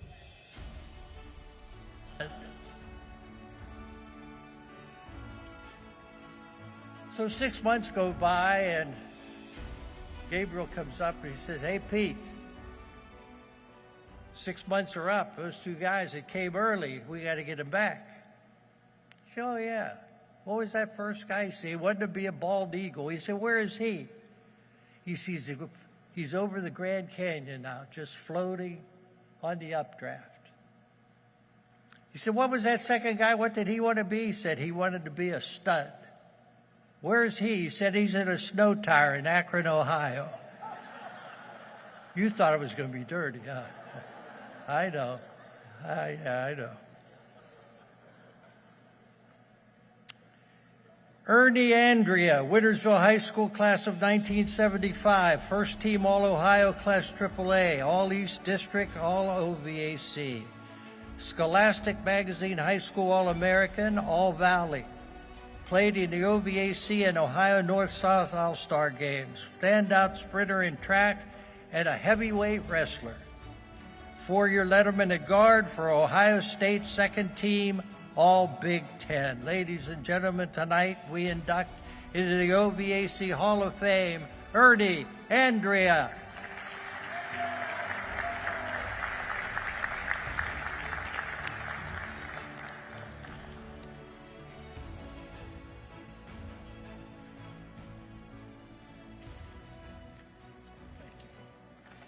Thanks, guys. First off, I'd like to thank the OVAC committee for this great honor. Thanks, Doug Huff. Thanks, Dirk. All you guys. Appreciate it. Wintersville High School is doesn't exist physically anymore, but I will always be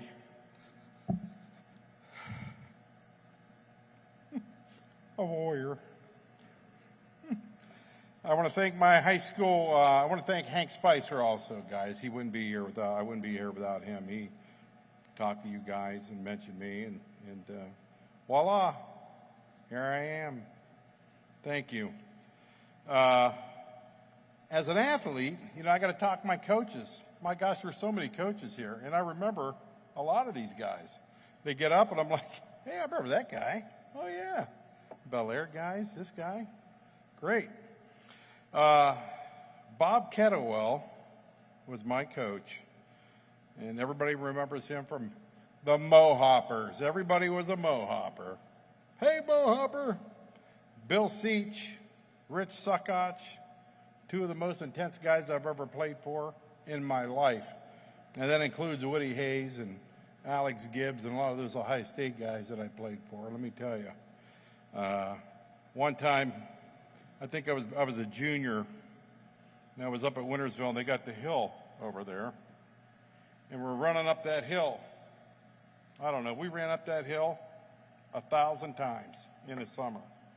Well, Bill Seach thought I was loafing, so I ran up the hill. He said, you expletive, you loaf on me anymore, you're going to be in trouble.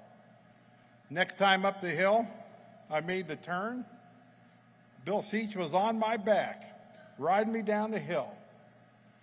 Then by the time I got to the bottom, he flipped me over and he's, okay, you got to work your butt off. I thought to myself, I'm going to tell my dad. I went home. Dad said, hey, how was practice? I said, that damn Bill Seach, he rode me down the hill. He said, for what? He said I was loafing. My dad said, you son of a, you loaf again, I'll whip your butt. So much for telling my parents about anything that happened at practice. That was it for me. Same with Suckotch. Bill Seach was my wrestling coach. Well, Bill Seach was the football coach, but when I was in 7th and 8th grade, I didn't go out for wrestling because I was afraid of Bill Seach. He scared me to death. So I waited till my freshman year and I went out for Suckotch. You guys know Suckotch very well? He'd have those red veins going through his eyes, very intense. Memphis State guy. I had to wrestle him because I was always a heavyweight. So I'd get down, put my arm around Sachs. He was like putting your arm around a piece of metal. Tough.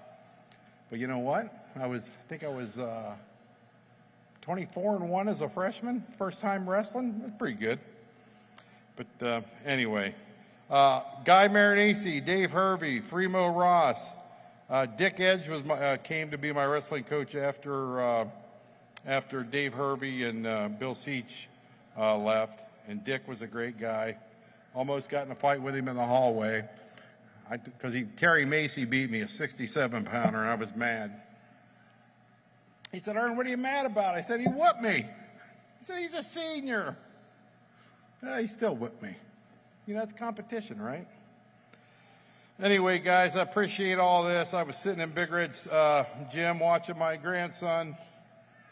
He wrestles for Westfall, a little country school in central Ohio, just south of Grove City. He was a freshman last year, and although he wasn't wrestling in this district tournament, we got to watch them all compete. And it was really fitting for me to start getting texts that day and congratulating me for being in the Hall of Fame. And I started sending texts back saying, well, I know I'm up for the Hall of Fame, but they were supposed to call me and tell me that I was in the Hall of Fame. And a guy named Steve Galletti said, well, it's in the Herald Star. So unfortunate for Dr. He happened to be sitting in front of me, and I was pretty excited that day. So excited that my son kept tapping me on the back going, "Dad, leave him alone. Leave him alone." I said, "Hey, Ern, he sat in front of me." Okay, let me see what else. Past few months, since learning I was going to be in this Hall of Fame, I've been in touch with many of my high school teammates, many of my friends from college, and you know, I was also a track guy, but I was terrible at the shot put and discus. I don't think anybody ever tried to teach me how to throw it except for Joe Cross, who was a guy that was in my class. But I could run. So did you guys know Sam Semino? He's a guy about this big. He was a science teacher, and he told me, I went out and I said, "Sam, I need to be able to learn how to run." And Sam goes, "Okay." He said, "First thing you got to do is," he said, "pigeon-toed people are the fastest people in the world."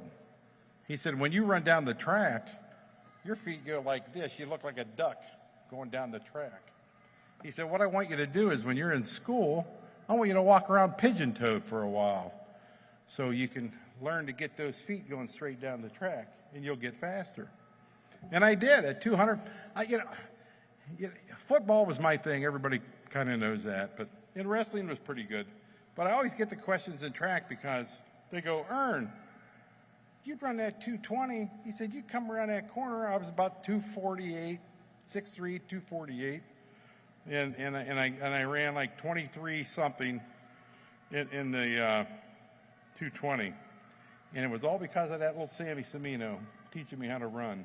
So, you know, it's always great coaches that know what's going on. I mean, I've been so blessed.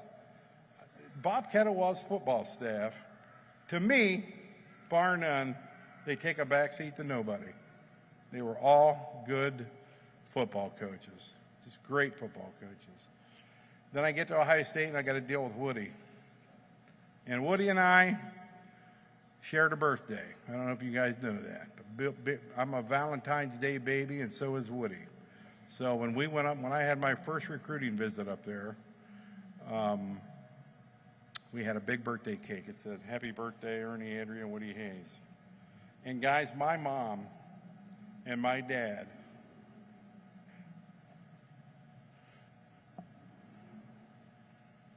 they didn't know what to expect, and neither did I.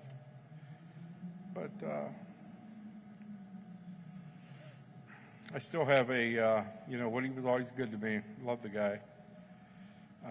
And then Alex Gibbs was my coach. And I was very fortunate when I got there with my, I was never the guy that people looked at and thought, "Oh, here's an Ohio State football player."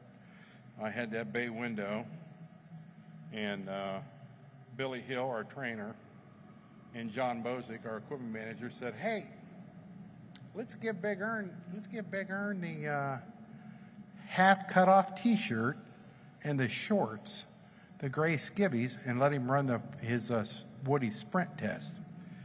Woody had a sprint test. So I was basically a 4.840 guy most of my life. And, I won a lot of awards. But when I went to Ohio State and everybody saw who I was, they thought, who in the hell's this guy?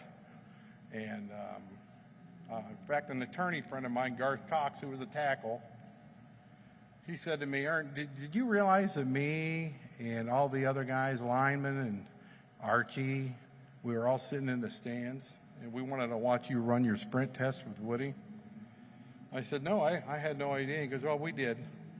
And my first 40 was a 4.7.840, and he went, oh, okay, now we get it. So it was for me, but I just played the game, just had fun playing football. And then I got to play a little bit, even though my mom still wanted me to go to Michigan because I was going to play defense at Michigan, and she loved Bo Schembechler.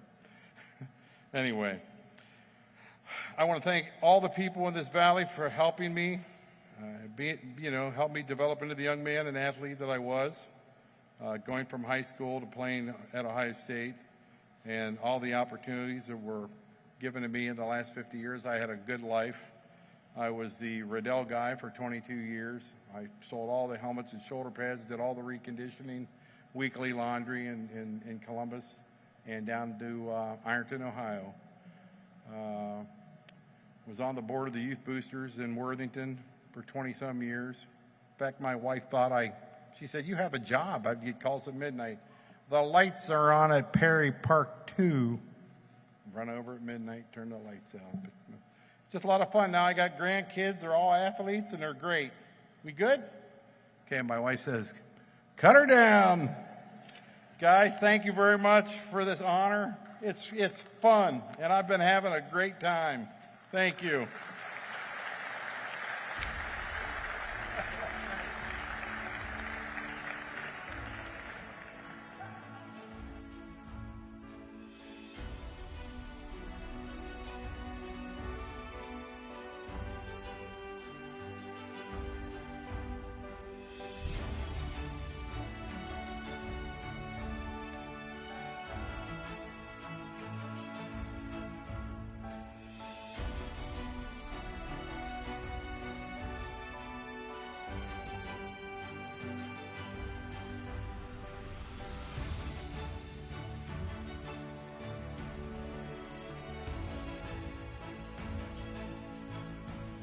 Welcome back.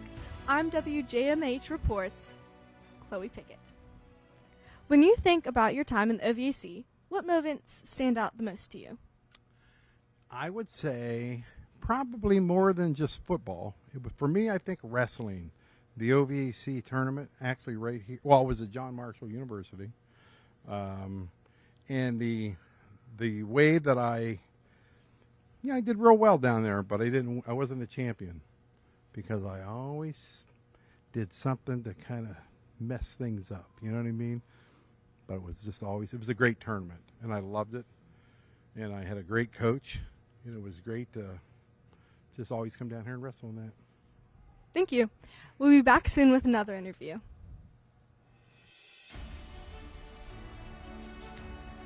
Gary Fauner, Bishop Donahue High School class of 1978, scored 1,172 career points, averaged 33.4 points per game as a senior. First team All West Virginia Class A, All OVAC, and All Valley. OVAC Athlete of the Year as a senior, he had a 55-point game. First team All OVAC in football and baseball, basketball scholarship to Wheeling Jesuit University. Tonight we induct into the OVAC Hall of Fame, Gary Fauner.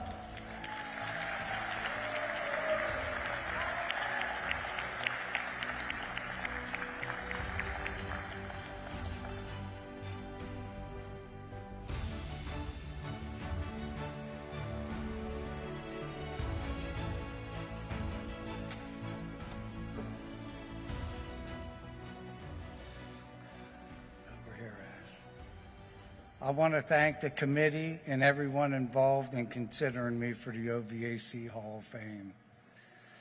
I want to thank my mom and dad, my sister Sherry, my grandmother Annie, Uncle Pizza Joe, Aunt Rosie, and my Aunt Sarah for always being there. I want to thank Buffalo Bob, Tom DeFreight, Mark Kerwood, Herxbar Shane, Norm Smith, Paul Cook, Dan Butts, and Steve Mealy for making growing up in Benwood playing ball the best. I want to thank all my coaches, teammates, cheerleaders, and managers. But what I'm most proud of is my wife, Danny, who's the best wife, mom, and Gigi, my 3 kids, Adam, Aaron, and my favorite, Andy, my daughters-in-law, Jody, Abby, son-in-law, Aaron, my grandkids, Carson, Wyatt, Dalton, Anthony, my girls, Azzy and Dahlia, the champ Cedar, Oak Ash, and baby Apollo.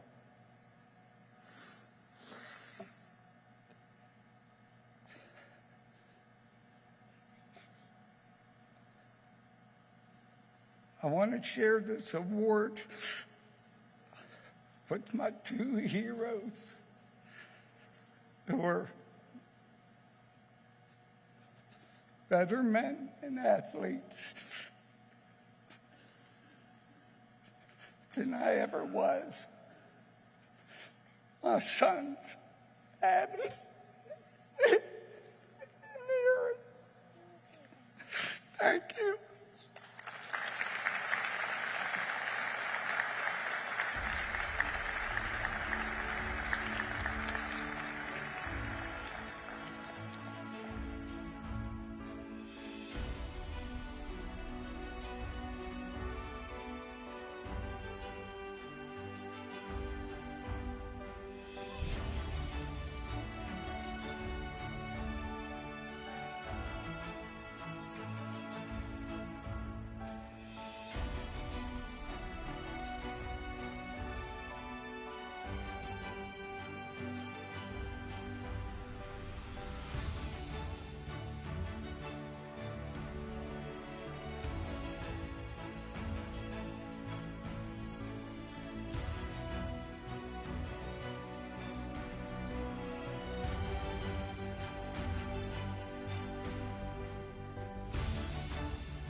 Welcome back. I'm WJMH reporter Chloe Pickett, here with another OVAC Hall of Fame inductee. Gary, what lessons from your days in OVAC have really stuck with you throughout your life? Just meeting all the players, the coaches, and the family members, being at all the games. It was just a great experience. Thank you. Let's get back to the ceremony. Thank you.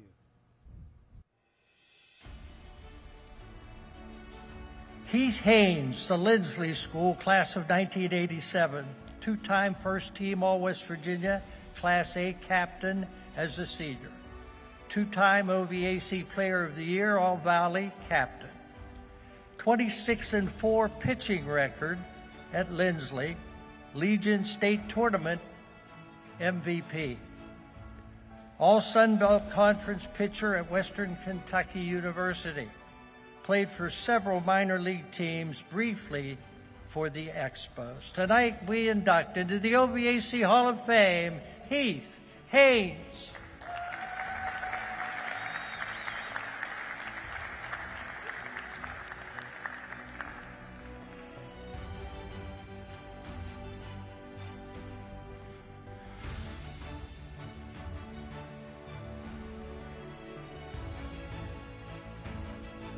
Thank you, everyone, for coming here and being a part of my special day, and to be able to thank the other people that had made this possible. I would like to thank the OVAC for selecting me for this great honor. The words I can't describe the feeling I have. Like many of you here today, I could not have been the athlete that I was without many special people. First and foremost, my father. My father, Frank G.C. Haynes. The G.C. stand for grounds crew. He was notorious for making sure my pitching mound was always up to snuff. From day one, I was destined to be a baseball pitcher. My dad's love of the game and his meticulous teaching began in the little leagues and carried all the way through to the major leagues. He taught me the mechanics of pitching along with the philosophy and the mental side of the game. I remember as a kid, my dad dragging me out to the yard to practice pitching when all I wanted to do to play with my friends. Thank you, Dad. I would like to thank my mom, Barbara Haynes. She is here today. Thank you for the many days of driving me to practice, games, and sacrificing our summer vacations, making sure I had all my gear with me, and oftentimes I would forget something. You were the rock of our family, and I'm grateful for you. I love you. I would also like to thank my sister, Jill. Thank you for putting up with me and allowing me to monopolize Mom and Dad during our childhood. You were always there supporting me. I love you.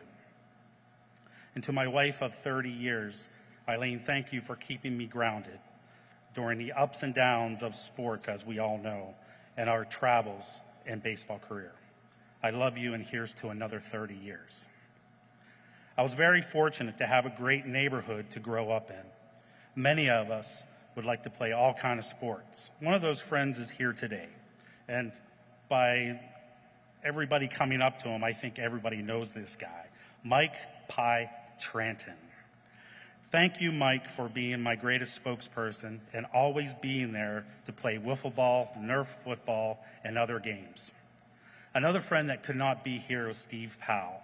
He was also helpful in my later years with our workouts at the YMCA. Thanks for pushing me to be a better player. Both Mike and Steve periodically would be hired by my dad to catch my pitching. I'm sure there were a few pitches that left marks on their shins. There are times in your life when one's past changes for the better. And in my case, it was enrolling at Lindsley. With top-notch academics and one of the best sports programs around, this was an easy choice. I was also fortunate to have not one, but two OVAC Hall of Fame coaches during my career there.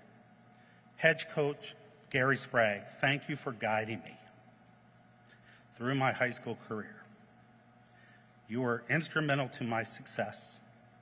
We had a lot of great memories, even that little sidearm curveball during batting practice. And Coach Terry Depew, thank you for completing our team's leadership, and you instilled hard work and dedication to the teams that I was on. Thank you. I feel fortunate that I was surrounded by such great people throughout my life of baseball and my life. There is an endless list of people to thank, and I could not have done this without your support. This is an incredible privilege now to be an OVAC Hall of Famer. Thank you.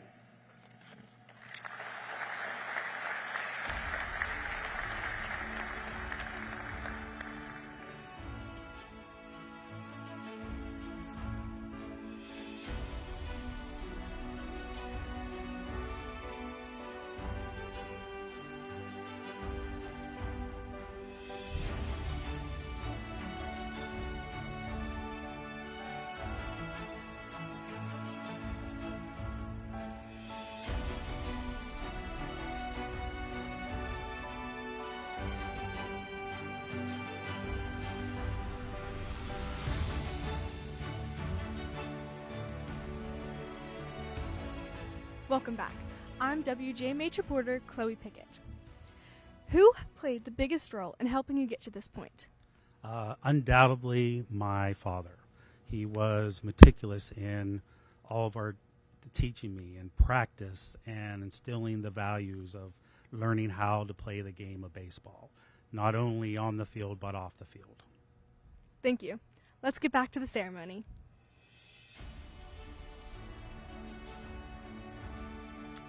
Ann Osborne, St. Clairsville High School class of 1984, scored 1,697 career points, 4-time All-OVAC selection, second team All-Ohio as a senior, 2-time All-Eastern District, 2-time OVAC singles champion in tennis, 4-time All-NCAC in basketball at Ohio Wesleyan, 1,398 points there. St. Clairsville District 12 basketball, Ohio Wesleyan Hall of Fames. Tonight we accepting the award will be her nephew, James Osborne. Tonight we induct into the OVAC Hall of Fame, Ann Osborne.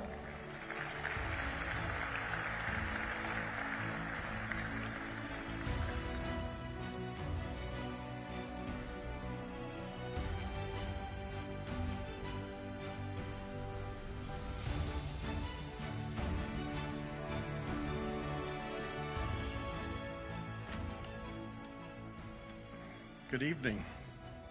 Thank you so much to the OVAC for putting together such an amazing evening where we can honor so many great athletes. Thank you to my wonderful wife, Tracy, for being here with me tonight. And thank you to my aunt, Ann Osborne, for giving me the privilege of representing her at her OVAC Hall of Fame induction. When Ann called to share the incredible news about her Hall of Fame induction, and then asked if I could represent her here tonight, I simply couldn't say yes fast enough. It was one of those moments you never forget. My first thought, of course, was how proud I am of her. Not only for what she accomplished in her career, but for the person she has always been. I was absolutely all in for tonight. Tonight is about celebrating her basketball achievements, as you just heard, but it's also about honoring her as an amazing sister, an aunt, a friend, and a role model who inspired everyone lucky enough to know her. To stand here tonight and share her story, to talk about the records she set, the passion she brought to the game, and the love she's shown her family is one of the greatest honors of my life. Ann and I are only 12 years apart. We both grew up in St. Clairsville. The closest in age helped create a bond beyond family. She's been a lifelong friend as well as my aunt. In the early 80s, I was lucky enough to travel to her games with my grandparents, her parents, Dave and Audrey. The three of us cheered for Annie at home and away games, and those trips became a huge part of my childhood. I got to watch her not only be an incredible player and teammate, but also a loving and supportive Ann off the court. Ann. From St. Clairsville High School to Ohio Wesleyan and later into her college coaching career, Annie has been a constant role model in my life. At St. Clairsville, she scored 1,697 points over her 4 years, a record that still stands today. If you ask her the reason for her success, she'll point straight to her teammates and her coaches. Her coach, Joanne Hess, assistant coach, Mickey Blatnick, her awesome teammates, just to name a few, Chris Apolloni, the late, great Mary Ambrose, an amazing mentor who also deserves to be in the OVAC Hall of Fame posthumously. The late, great Chrissy Chorovich, Tammy Wolf, Ruth Ann Myers, Natalie Miles, and Rosalie Marodi. Annie loves life. She loves the game of basketball. She loves St. Clairsville. And she loves her family.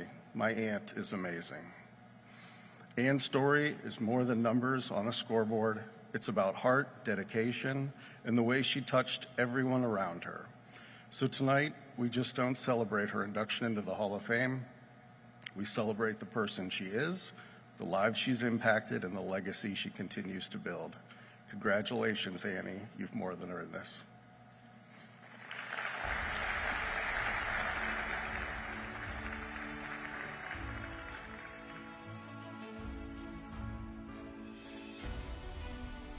Rich Mamie, Belair High School class of 1996, two-time All-Ohio, All-OVAC, and All-Valley in football.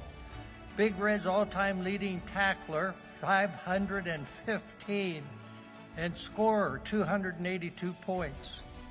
All-OVAC, All-Eastern District pitcher, shortstop in baseball.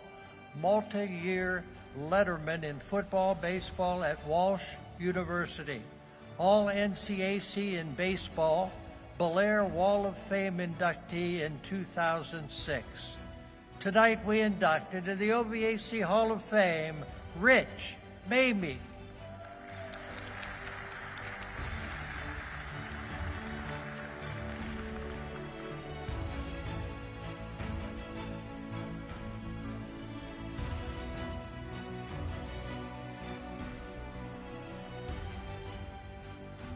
Good evening. I knew I was going to be in good hands tonight, and I knew this was going to be a special night. A few hours ago, when one of my heroes, one of my role models, walked through that door wearing the same pair of shoes that I have on tonight, and that was my high school football coach, John Magistro. Thank you, Coach, for being here tonight. I appreciate the support. I've loved it all the years. You know, I got to tell you, ever since the letter arrived, the invitation arrived in my mailbox several months ago, I was pinching myself, waiting for this night. And now I guess I can stop doing that because we are here. We are here. This is an award that, you know, I'll cherish for the rest of my life. You know, it's very, very special to me to be my name that my parents gave me hanging on that wall upstairs. So many great men and women, athletes of the OVAC. But it's extremely special for me because not only am I going in tonight, but I'm following a string of past Bel Air Big Reds, like John Magistro, like Coach Amarante, like Joey Galloway, Benny Taylor, Scott Maffey, Jose Davis, Benny Taylor. And to be the next in line following those guys is very, very special to me. And I got to tell you, too, and I think some previous inductees have mentioned, this speech is supposed to stay to 5 minutes or less, and rightly so, I understand. But honestly, I would need 5 hours up here to thank all the groups, the individuals, the teams, the coaches, the professors, my teammates, my family, not only helping me get to my goals in my past athletic career, but my current professional business career. Thank you very much. You know, and I can see some of my teammates are here tonight. We were talking earlier. One of the things we looked forward to during the football season on those fall weeks was, you know, Coach John would get us ready starting Monday and Tuesday led into Wednesday. And as the week went on, we would all come together and conversate. You know, a lot of you know that Bel Air, we played most of our games on Saturday afternoons. So we had a lot of Friday nights open. So we would all talk as the week went on and on and on, who we were going to go see play that coming Friday night. Were we going to scout?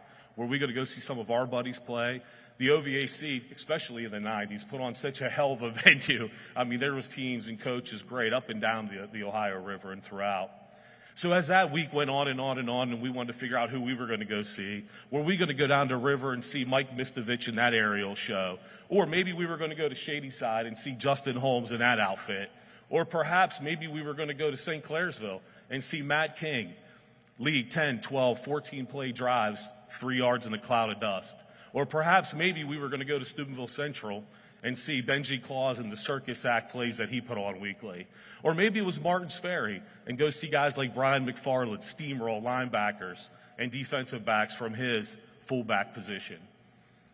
Or maybe go a little bit more north and see Chet the Jet run for 230 and 4 scores.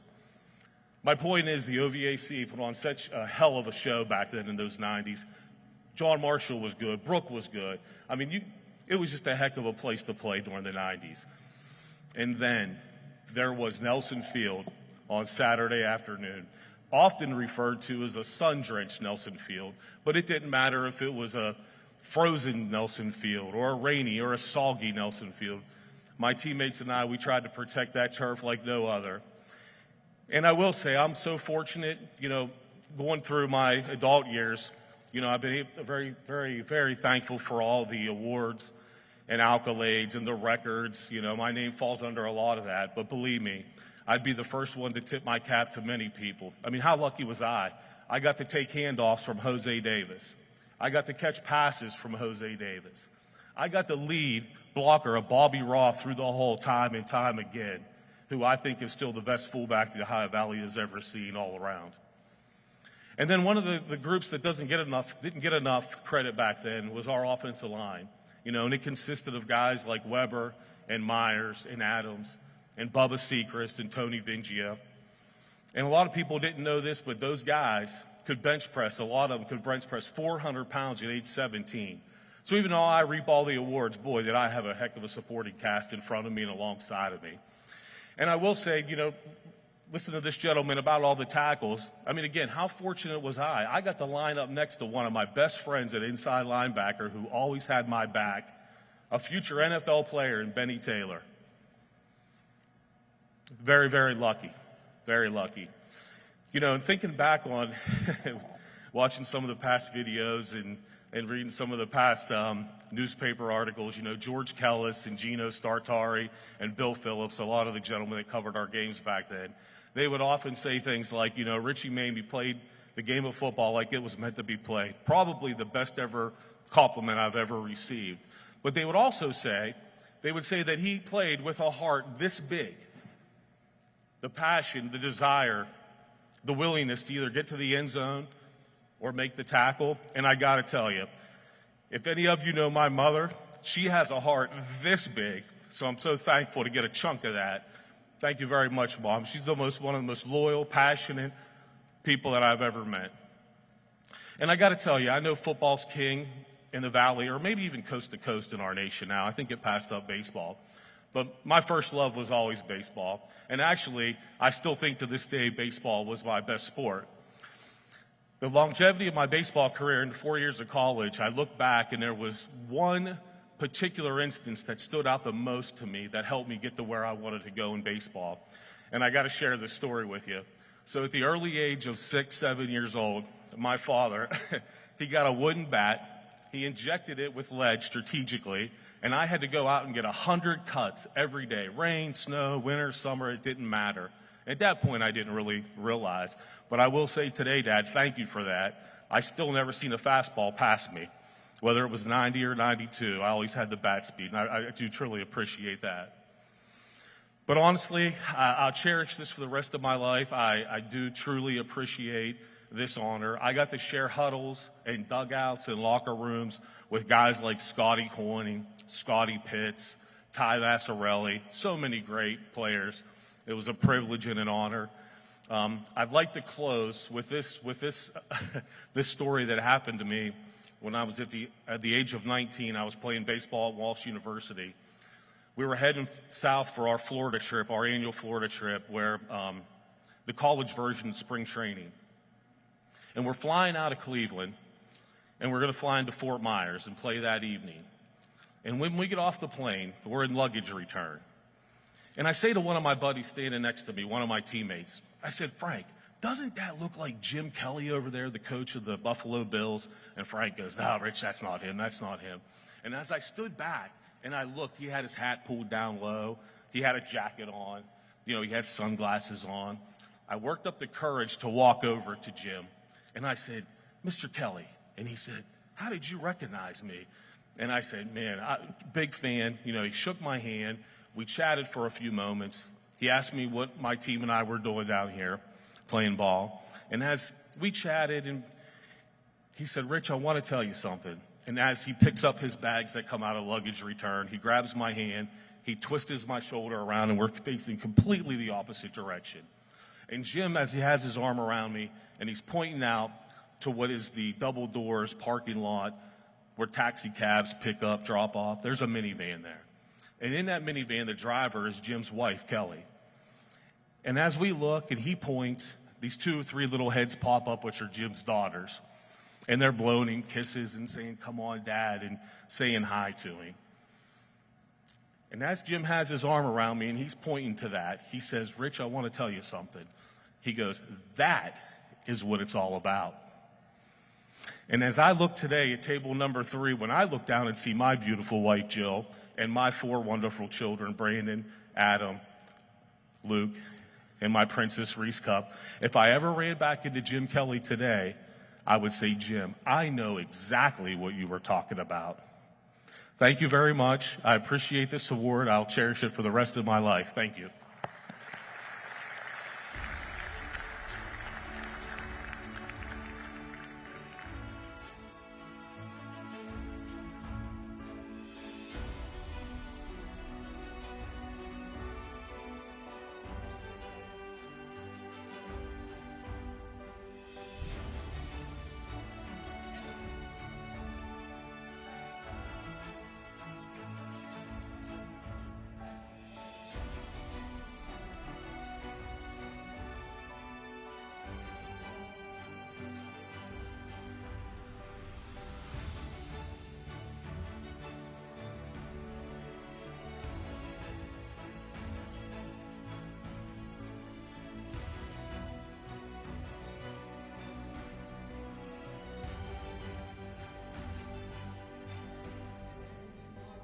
Welcome back. I'm WJMH reporter Chloe Pickett here with another OVAC Hall of Fame inductee. Rich, what advice would you give to young athletes competing today? Well, I'd first and foremost say never give up. I mean, reach for your dreams, never give up. Continue to strive for what you want in life because, believe me, if you put the work in, you know, good results will follow. Thank you. Let's get back to the ceremony.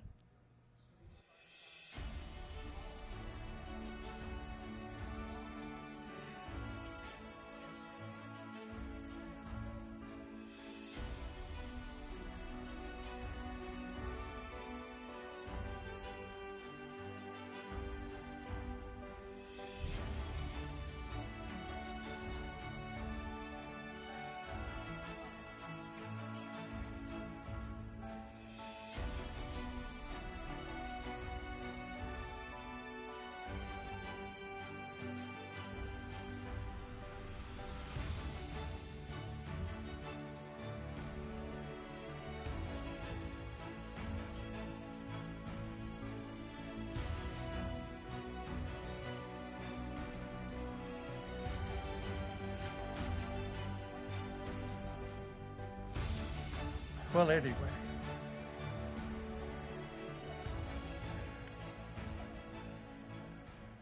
Chet Pobolish, Buckeye Local High School class of 1995, first team All-Ohio Division II, All-District, All-OVAC, All-Valley. Led the Panthers to the Ohio Division II runner-up finish in football. 4-time All-MIAA receiver at Emporia State in Kansas. 2,595 receiving yards, 4,655 all-purpose yards at Emporia.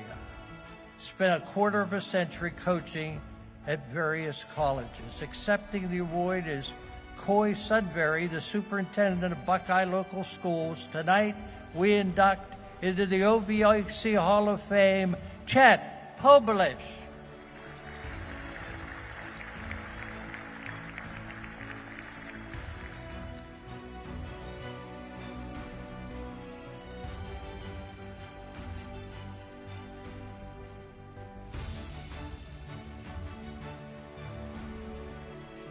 Good evening. It's an honor to be here. Unfortunately, John's taken most of my jokes, so we'll just get down to business. It's an honor to represent Buckeye Local Schools here, and you can't talk Buckeye Local football without mentioning the Pobolish name, whether it's Coach Pobe and all his fabulous seasons within the district prior to consolidation and then after consolidation. The victories and the teamwork and the pride that he brought along made the consolidation much more successful because of that winning attitude and pride and journey. I'm fortunate enough to have gone to school with Chet. We graduated together. Unfortunately, I wasn't athletic enough to be on that team, but I tell you what, all these years later, it's one of the fondest memories we have, anyone in that class of 95 and around those areas.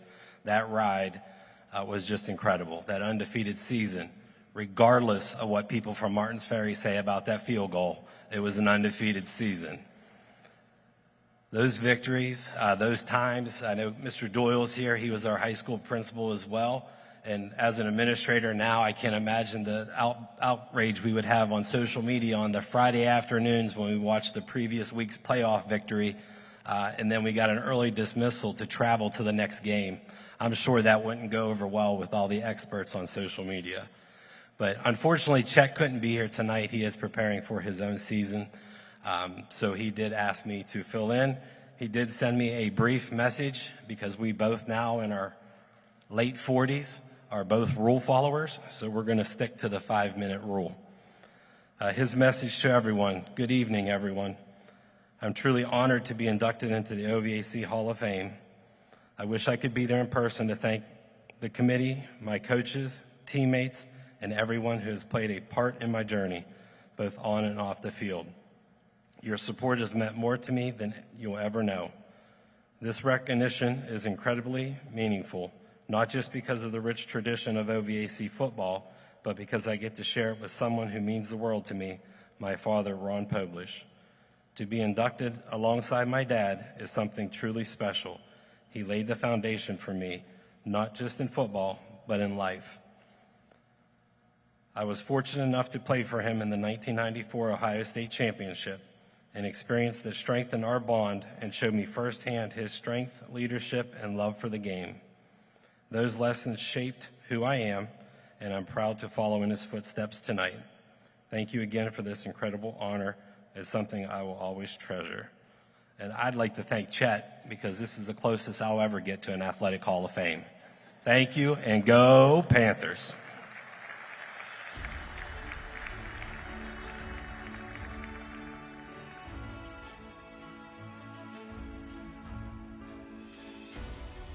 Clay Tucker, Martins Ferry High School, class of 2005. Career wrestling record 169-10. 130-pound state champion as a junior. 4-time All-Ohioan, second in SCA Senior Nationals. 4-time OVAC champion, the Bircordi Award winner as a senior. First team All-OVAC in football, played in the OVAC All-Star Game. 4-year letterman in wrestling at Ohio University, 2-time Mid-American Conference placer. Tonight we induct into the OVAC Hall of Fame, Clay Tucker.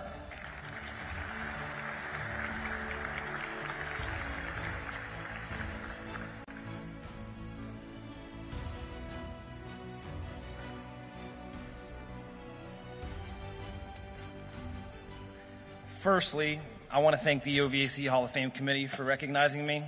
I've always been proud to compete and coach in the OVAC conference. It's a conference that's led by people who genuinely care. And you see that. I see it personally when I coach the OVAC wrestling tournament or when I've competed in it. What they do to this building in January, a lot of leadership goes into that. So thank you for always making this a conference that is just really, really proud to compete and coach in.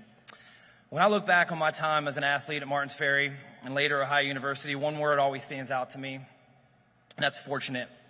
I was very fortunate from the very beginning to have parents at home, my mom, my dad, my brother, that supported me in anything that I wanted to do, whether that was wrestling tournaments at 6 years old or traveling across the country to seek out the best competition. They were always in my corner, my brother included. You know, I was fortunate to grow up in an era where Martins Ferry sports dominated. Where our coaches gave us their lives and the community, it rallied around us. Friday nights felt sacred. Businesses closed, people packed the stands. The town showed up just as strong for wrestling. Our coaches, both football and wrestling, you know, they weren't just coaches, they became part of our families. And for me personally, I had family that was coaches. So I was just always surrounded by people that just wanted the best for me, and it just created an environment and an atmosphere where you just really wanted to succeed, and you wanted to show up, and you wanted to work hard, and you wanted to be better, not just for yourself, but really for everybody around you. And I've always said that anything athletic was my first love. If you could compete in it, I was all in. But I was very fortunate in the fact that all of my best friends were the exact same way as me. I was surrounded by guys that loved to compete and hated to lose just as much as I did. We dreamed of playing football on Friday nights for Coach Dave Bruni. We all did. I dreamed of what the feeling would be like to be a state champion, what the feeling would be like to win an OVAC title. And I was very fortunate to have people around me the entire way that would support me and help me turn those dreams into a reality. Today, I'm even more fortunate to have my wife, Gabby, my 3 kids. Well, Cade had to go home. He fell out of the chair and bumped his head. Grandma had to pick him up. But my daughters, Ava and Bria, there's just an amazing support system. And I know that they never got to see me compete back in my, young and cool days. But, anytime that I slide in an old VHS tape, they watch it for about 15 to 20 seconds before they have to put on some Taylor Swift videos. But I do know that if they were here and they got to see me compete, that they would be cheering me on in my corner. Us athletes, we rarely get to pause and reflect until it's all over, but trying to come up with the words tonight gave me an opportunity to do that and truly appreciate the love and the hate relationship that we build with the sports that shape us. I look back now and I can see how they shape the man and the husband and the father that I really strive to be. So thank you to my family, my teammates, my coaches, and the sports that gave me so much. And there's a lot of athletes in here, and I'm sure that a lot of you can agree with me when I say, thank you for instilling in me a work ethic that allows me to provide for my family, a grit that gets us through the tough times, and a discipline that forces me to do my best when nobody else is watching. These values, they made me a good athlete, but far more importantly, I believe that they made me a better person. So thank you.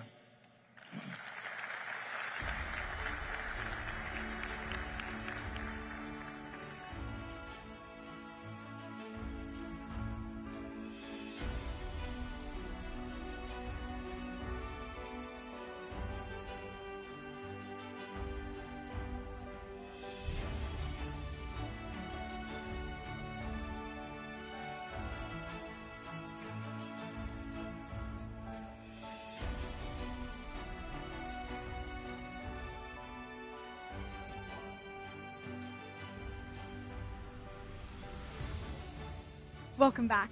I'm WJMH reporter Chloe Pickett here with Clay Tucker.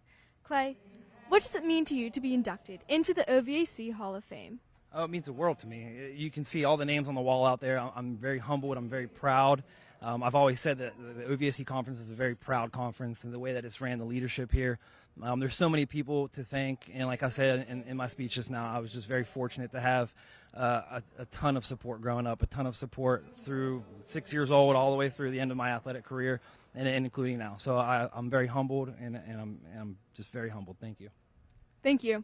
Let's get back to the ceremony.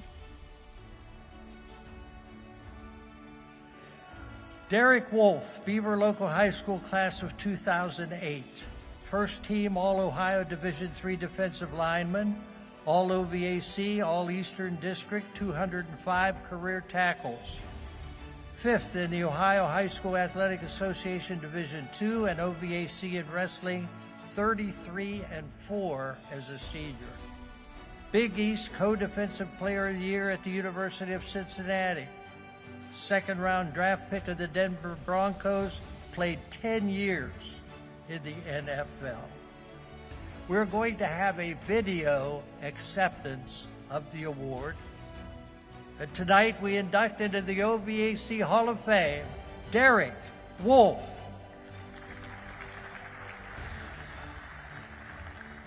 Hey everybody, Derek Wolf here.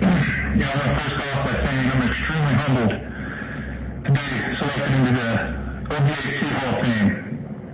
Growing up in that area, I was forged into a certain type of player, and that stood out at every level, whether it was in high school, whether it was in college at the University of Cincinnati, and then to my Broncos career in the NFL, to playing with the Ravens.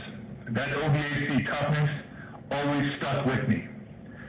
And I always appreciated the people that I got to compete against because they brought the best out of me. And this is just a great honor, and I really wish I could be there.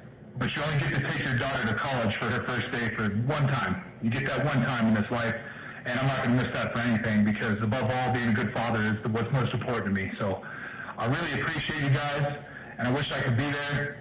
So thank you, and go Beavers.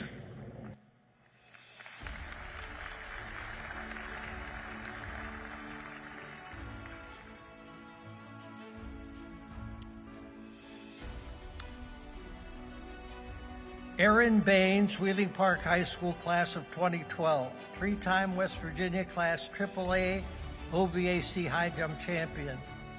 Career best 7'1/4" jump, placed third in the New Balance Nationals. Two-time first team All-State, three-time All-OVAC in soccer. Led the basketball team to 2 OVAC titles, averaged 15 points per game. Competed 2 years in track at the University of Southern California. This also will be a video acceptance. Tonight we induct into the OVAC Hall of Fame, Aaron Baines.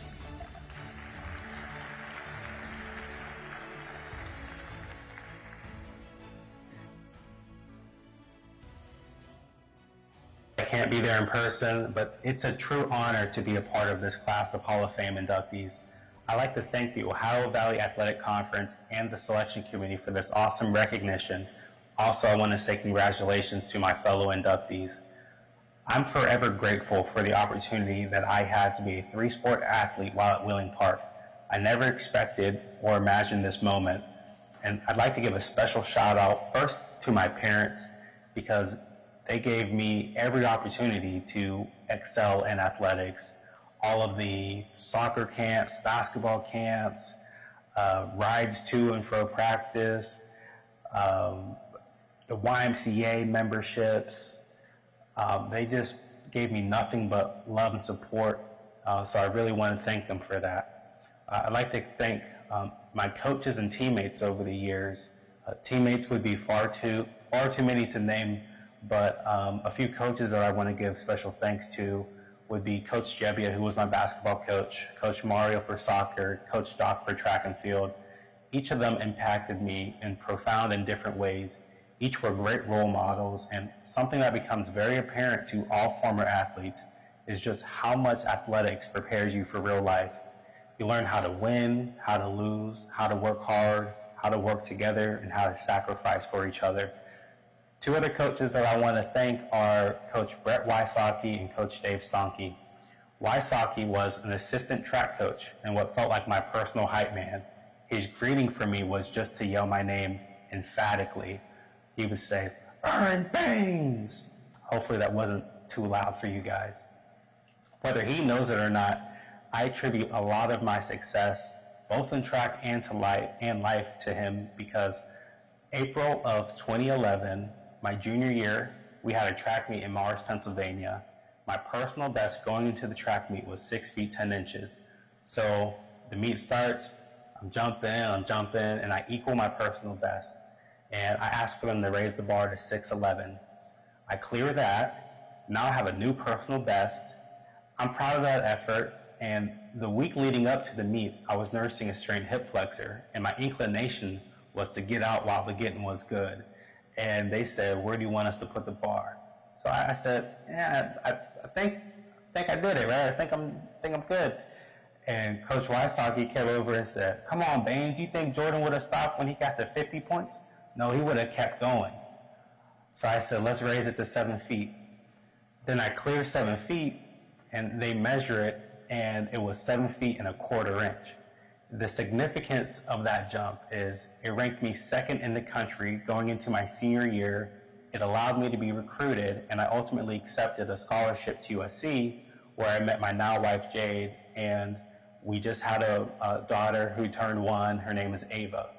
So I feel like the fact that Coach Wysocki, in that moment pushed me and encouraged me to go for it.